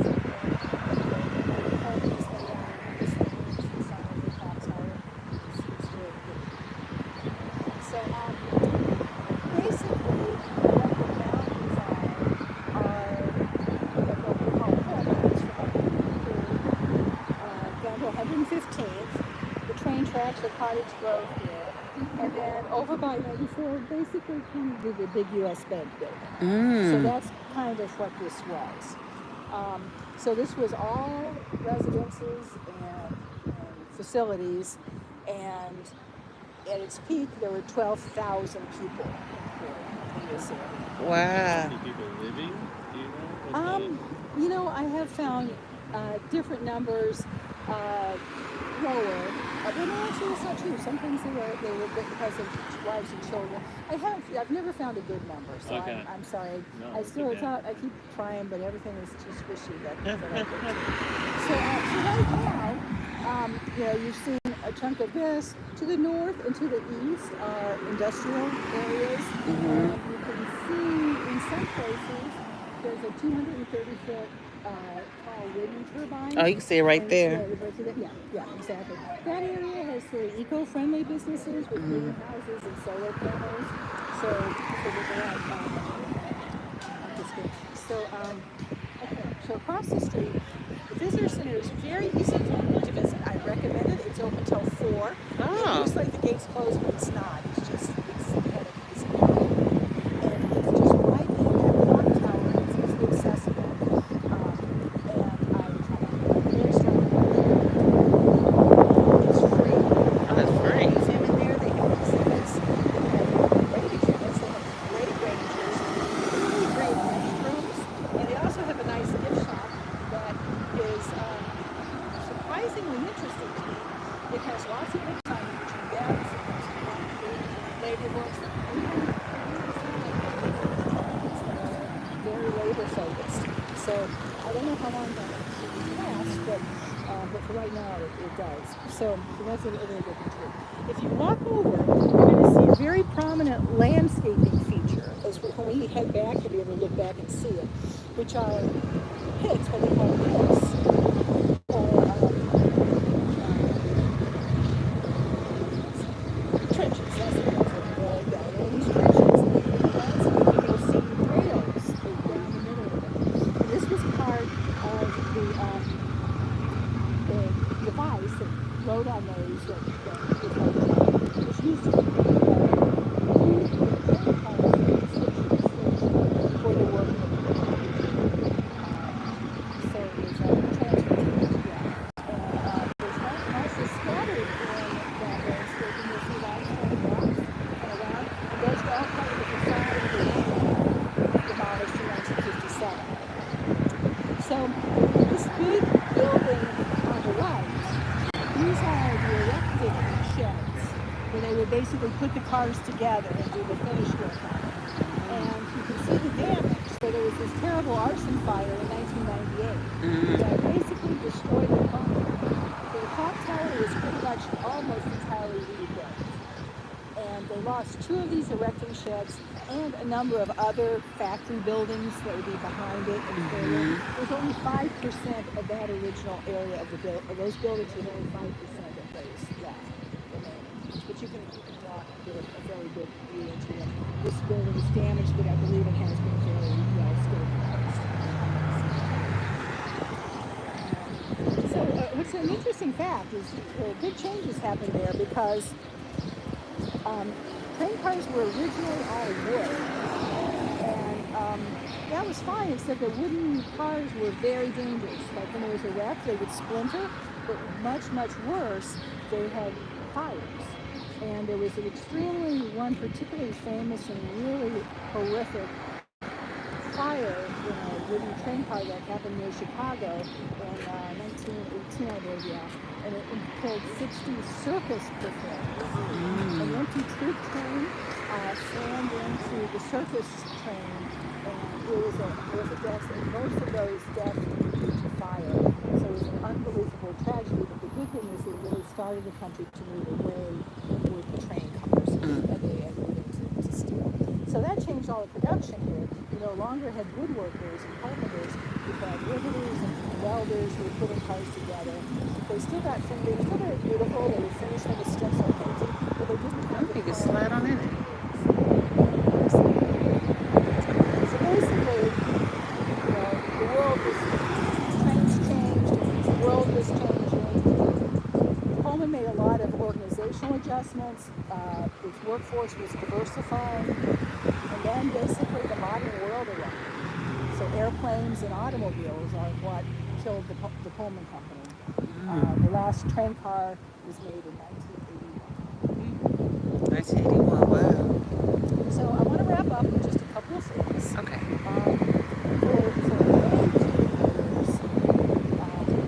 A very important story was never told on these tours, including the Navy tours. And that is that the thousands of black porters and hundreds of black porters on the trains were absolutely crucial to the success of the Pullman.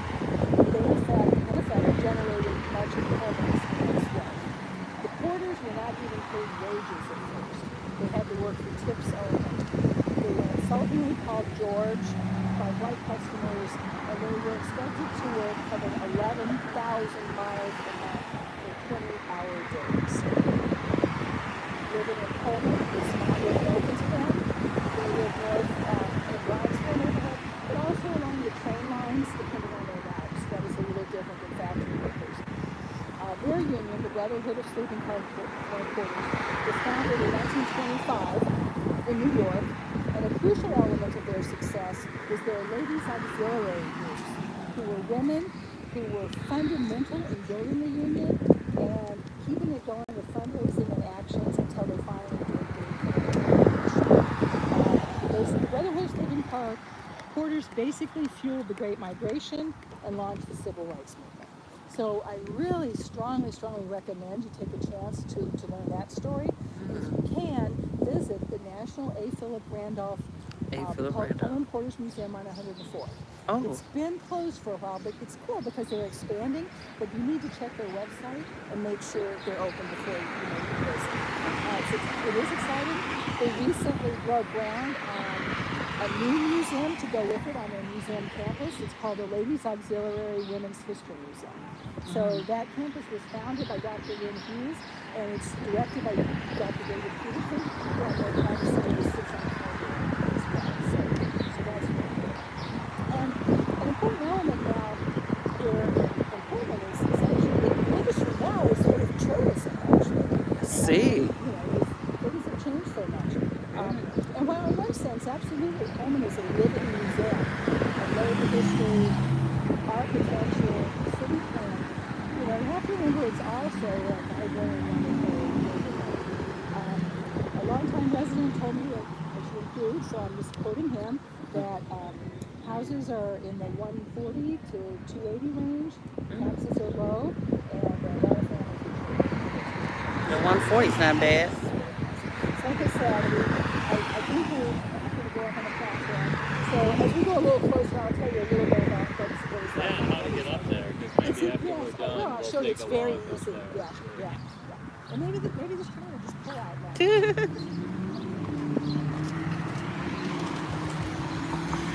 You know, talking about the Pullman porters, so I was at using the special collection from the Chicago Public Library, Okay.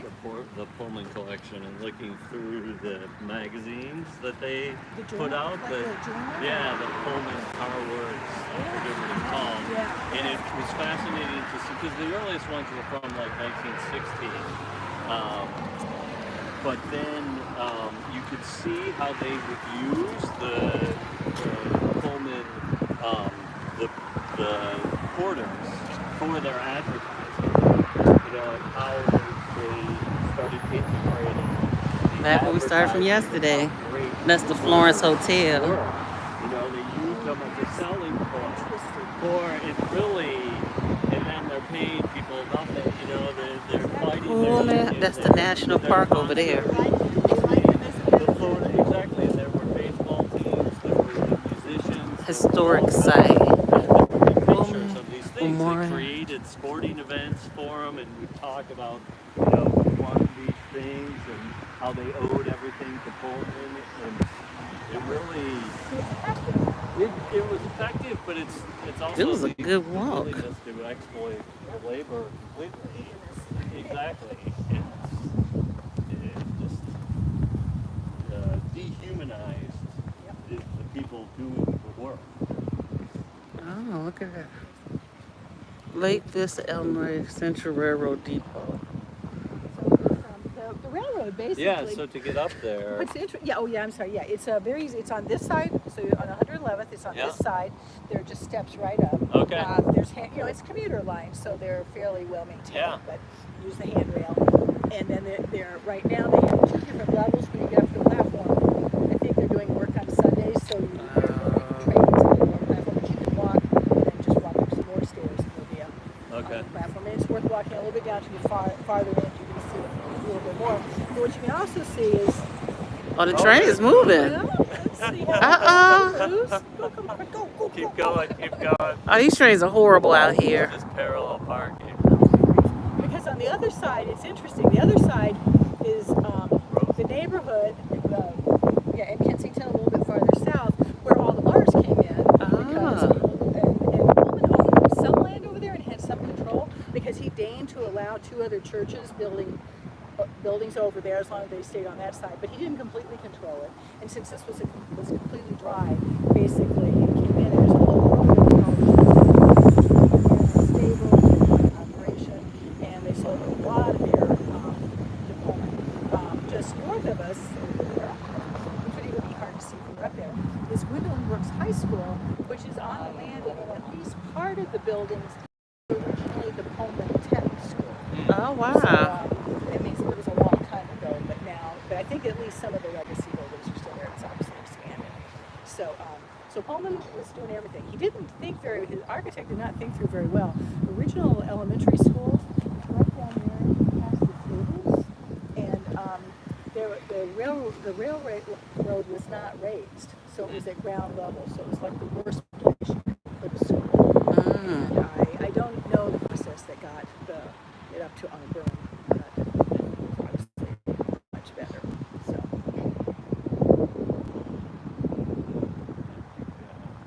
Maybe next week this train gets up. Yeah, I'm stalling. Well, is that a caboose? No, it's just a No, red. you can see. You can see. It's Yeah. still. But maybe before we leave the area, because I've never been up there. I've been down here like 7 or 8 times, and I've never. No, it's gone not up well there. marked, but it's. Yeah, it's worth it. Yeah, it's Get the view. definitely, yeah. Do you know who the picture of the man on the wall is? That's George Pullman. Oh, that's George Pullman. Oh, wow. This is a 2003 mural. It's on both sides. It's just 2003. beautiful, done by Raman Salika. I don't know if y'all can see it all the way over there. Wow. Schools and the high school students did the painting. Okay. Under his direction, so it's very cool. So it has Barack Obama on the panels on this side, and Pullman on that side, and there are. Next Yes. one too, then, right? So actually, I have gifts for you. I don't know why that, but I have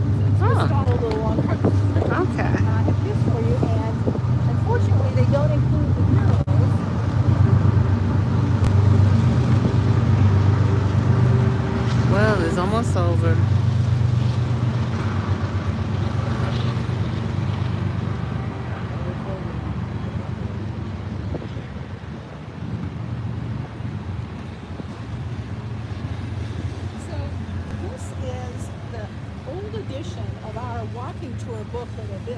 And we're literally now working on a new edition to come out in September. So this is still viable. And I'm giving it to you because I wrote on the back our current web address. So you can we also have a bookstore, and I'm not saying you have to buy books from us, but it's good as a bibliography to see titles and buy. Wow, they got timelines and everything. The new edition has the information about all of the people who it's expanded in other ways. Because this booklet, you couldn't even walk onto the factory area at the time. He wrote this first in 1971. It was just fenced in. Although there was a hobo gathering here for years. In this park and over there. And I think when it first started, it was a lot of actual hobos, and over the years it became more like hobo fans and aficionados and subculture. But it just had that trade legacy. I also said with the back, you can see exhibits and we'll do a drum roll, but if you'd like to be on our mailing list, to know events that are happening in the area, we promise we don't usually spam. I'm on the list, and I know I don't get spam. Okay. I don't get stuff as often as I'd like, actually. So well, we'll get you the can community start. out there to get more stuff happening.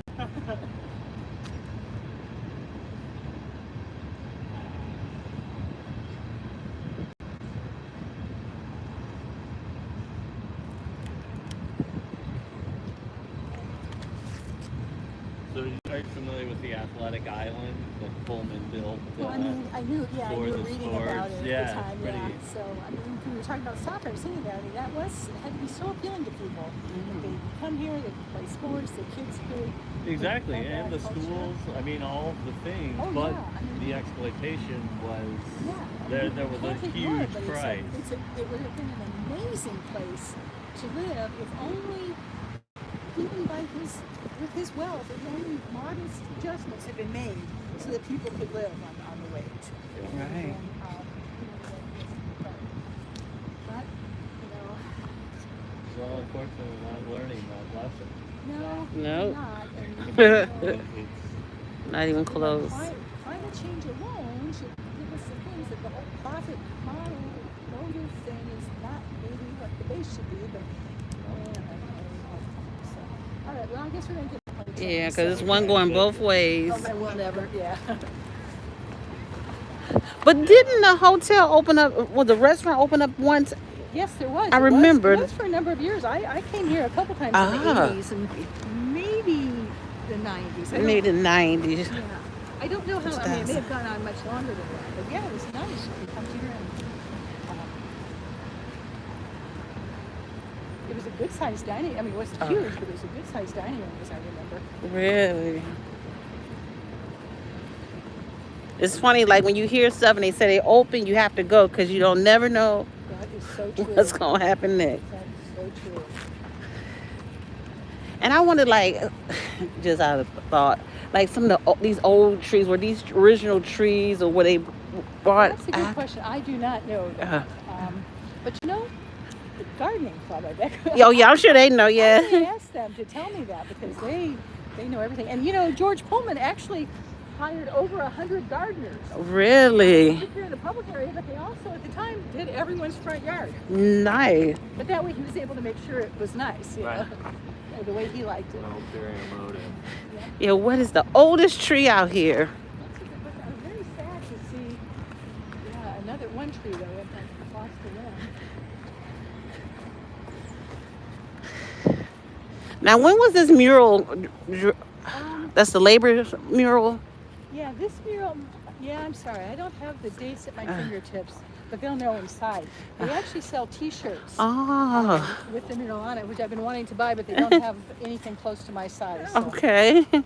Wow. This is so unique. I'm glad I came yesterday. That's how I found out about today. Okay, all right. Good. Yeah. I try to get more people to come and visit. It's really a nice little trip out of the regular life. And cause wasn't this like a mechanic shop at one time on the corner? It's the stables. A stables. He didn't want anybody to keep, you know, because people still had some horses and things in those days. He didn't want anybody to have horses in the neighborhood. So if you had a horse and carriage or whatever, you had to keep it here. Wow. But there were alleys, right? There were In alleys. there, In which fact, is- Historic Pullman Foundation does an alley tour. right. Which would Really? be very fun, I imagine. I gotta do that one. Which I don't know if you use the Facebook page that Pullman does, but they Sure, today you'll there was a post about the solidarity with French workers Okay. that Pullman workers were engaging in. It's really good. They post very, very good stuff.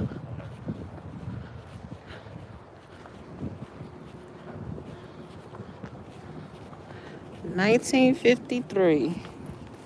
Wow.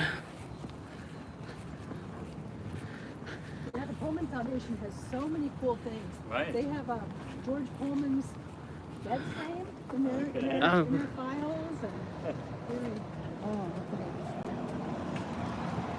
Whew. That was a nice little walk.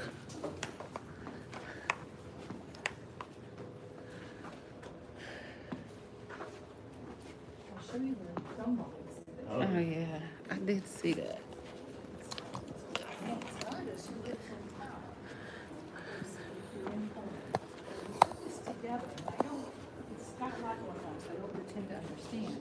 But he made each gumball machine focused on a sort of iconic personality, an element of the strike. And then he also built the machines like that. For instance, these are tithing cups for a church, and this is The reverend that you were right. talking So about, there's right? elements like that. There's little exhibit guides there you can help with. And his different little trinkets in them, like as you may see on my backpack, I'm not doing an advertisement, but Eugene B. Debs button. I got out of there, and I brought dimes. Like real dimes? Like right here. Are you sure? Wow. Yeah. No, my treat. Thank you for listening to me. So yeah, thank you. I appreciate it. Something. Wow. All right. Well, thank you very much. And on the side, keep it on the container of example on every side.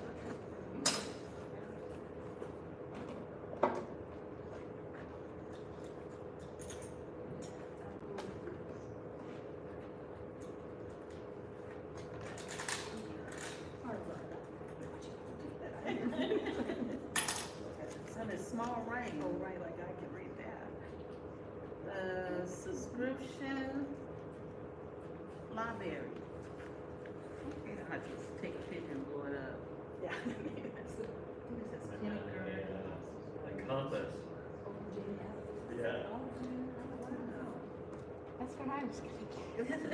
I was gonna get that one. Oh, you'd like to see what was in there? Here. take No, it. not the, I was looking to see their stories. And then I was Ah, gonna see pick based which on the one one to I'm interested. That's smart. Yeah, so J.B. Daniel is name, and at jbdaniel.com, he's got a lot of information explaining the process he did. And a lot of essays were written by residents in the neighborhood, which is very cool. Thank you so much. Yeah. Thank you very much.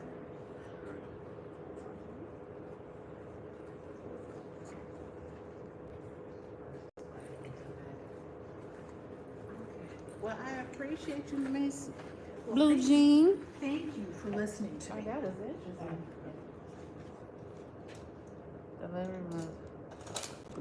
I gotta go. Okay, oh, I hit the wrong way. Listen, Lewis Landscape is $11. Sure. I have to give me something to eat. Okay.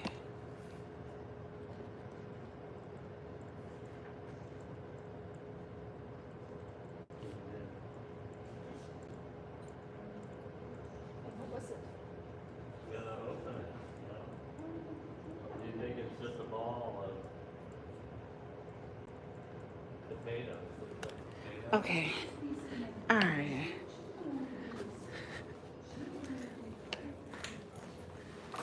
Shoot, they said to purchase. Shoot, they said to purchase a home, a house out here. Look, it's to purchase a house out here. It's between 140 to 200,000. Shit.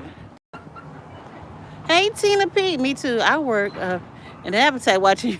Girl, I'm with you. I'm tired. I did take out something for dinner.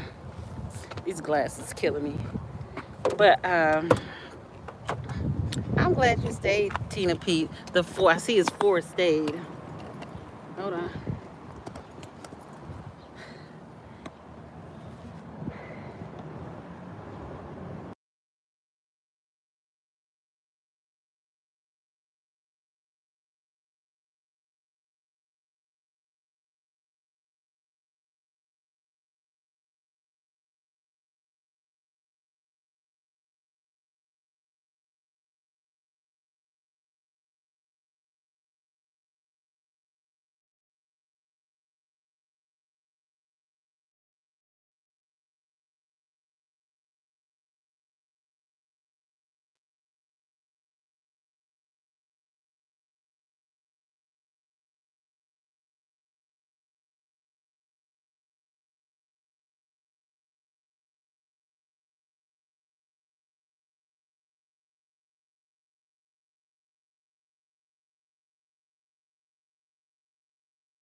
Thank you, Tina P. I muted it by accident. Oh, somebody catering. They having something over here at somebody's house. Oh, they have somebody's catering something today. How dope is that? I don't know why he just didn't park in the parking space though. Wouldn't that be a good question to ask? He jamming in his car. But yes, thank you, Tina P. I was like, why is it not working? Because I hit the mute button. But I would say, if I didn't say it, if you didn't hear me, thank you, each and every one of you all who have stayed for this long, drawn out tour. And we are in Pullman. But I'm working on a project. My project is, I'm gonna complete it today so I can get on Etsy. I'm working on, Uno, but I'm working on affirmation Uno. Because we got to start putting some positivity energy back into the universe, because we have truly, I'm going to get me some chicken tenders, we have truly sucked the air out. Dang, I don't want to go in. Let's see, is it going to be a fight? I love those houses. Those houses are very nice. You coming by? Oh, if I had a handicap stick, I would have had a park in the handicap spot. But yeah, those houses really nice. I'm telling you, I would if I could, I would definitely. I like it over here.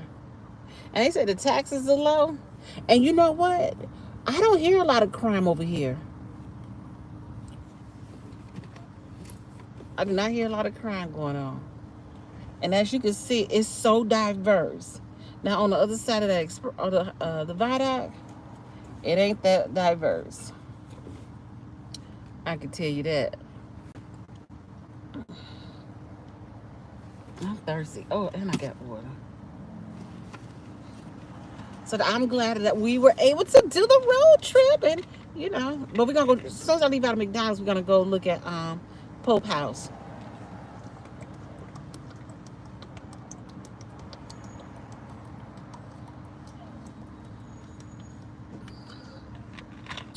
Definitely going to the Pope House because I wanted to stop yesterday. But so I appreciate you.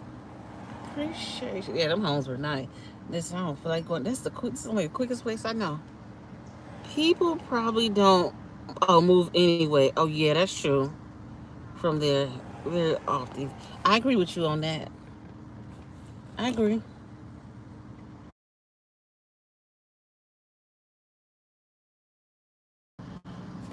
Sorry, I'm back, y'all. Sorry, I'm back, y'all. I had to take that call because you know what happened last time? I didn't answer the phone. Okay, yeah. What? I was trying to straighten this thing out. I was trying to straighten this thing out. Go. So you don't look like you're looking in the air. Okay, hold on. Oh, it's gonna be a recharge. Oh, this is a rechargeable. Uh, this is rechargeable. Where's the? Oh, it's right there.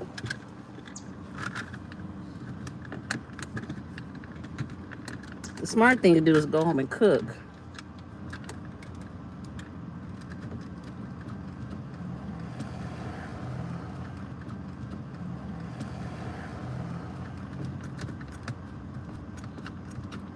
Uh-oh, shoot.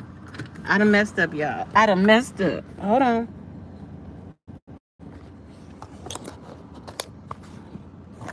I'm here. I done messed up. Oh, shoot.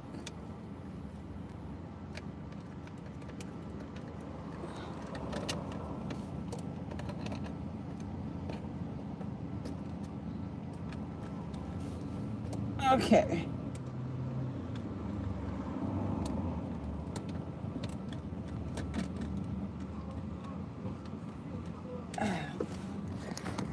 Child, it is hot out here, and I'm getting hotter and hotter. I caught myself dressing for the occasion. It was cool when I left the house, and now it's getting hot again. It was a good tour, and really that was a walking tour, but they failed to realize it's a walking tour that was based on hold on.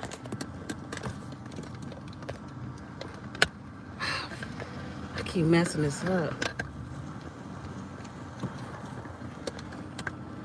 It's like you gotta go opposite to make it tighter.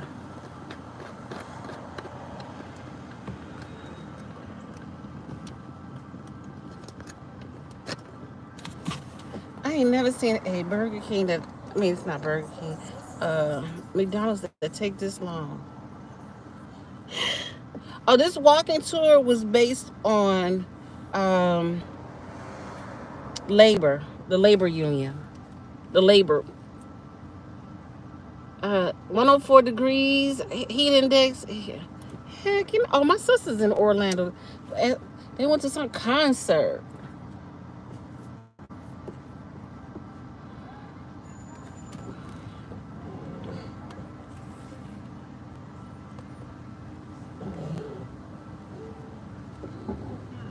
What these people ordering? Oh, you gotta go around the block. Where's another McDonald's? This don't make no sense. I would go in, but it takes too much to go in.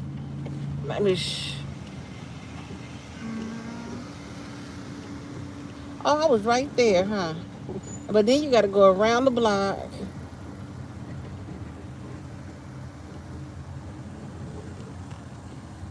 My car don't like to sit in the heat. We finna go in. Cause I was thinking, but if I take the expressway, get off at 147, yeah, it's probably the best. Oh, I didn't see that car behind me.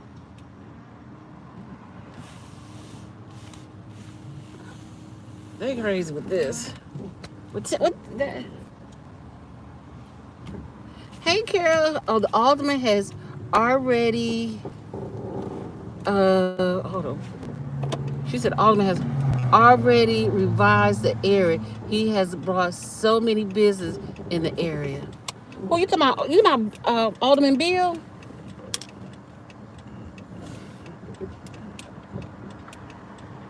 Carol?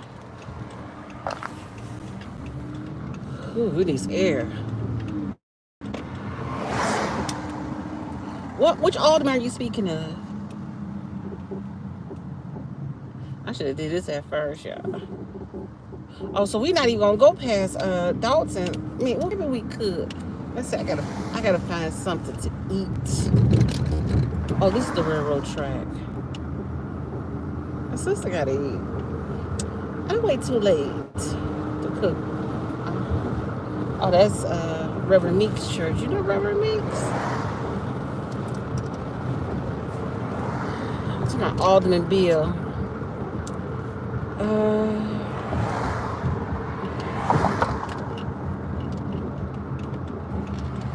Okay. Yeah, I've just heard. I heard he was fighting with the church to get that money to fix the roof of that church over there in Pullman. But you ain't heard it from me, child. But he was okay.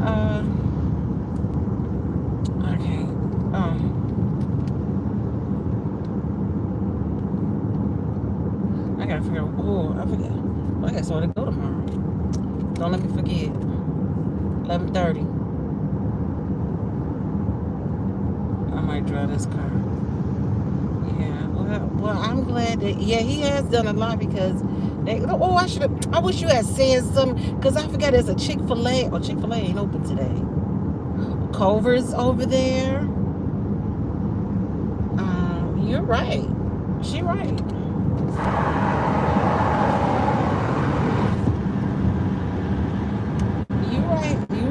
you're right. Ah, man, I wouldn't even think it. I would have went over there. The city, the county, the state tax. Woo. Sometimes we don't even make it. Oh, you know what? I'm going to Pete's. Cause Pete's had some good chicken. When I went to a meeting the other day, they had some good chicken, baby, and they at Pete's, and they had dirty rice with shrimp. I said, whoa, who catered this food?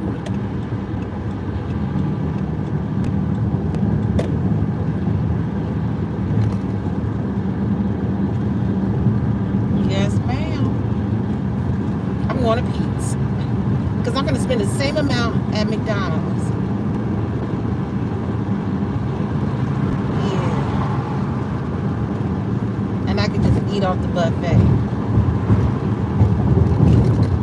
Now that's adults. It stopped right there, 130th. No, that's Riverdale, right? City. Oh, so it's Chicago, and that's how you get to Riverdale. Oh, get to Dalton that way too. Oh, wait for that. But I'll double back to go to. I can double back and go to. I would double back so we can go to the Pope House and see what new they got going on.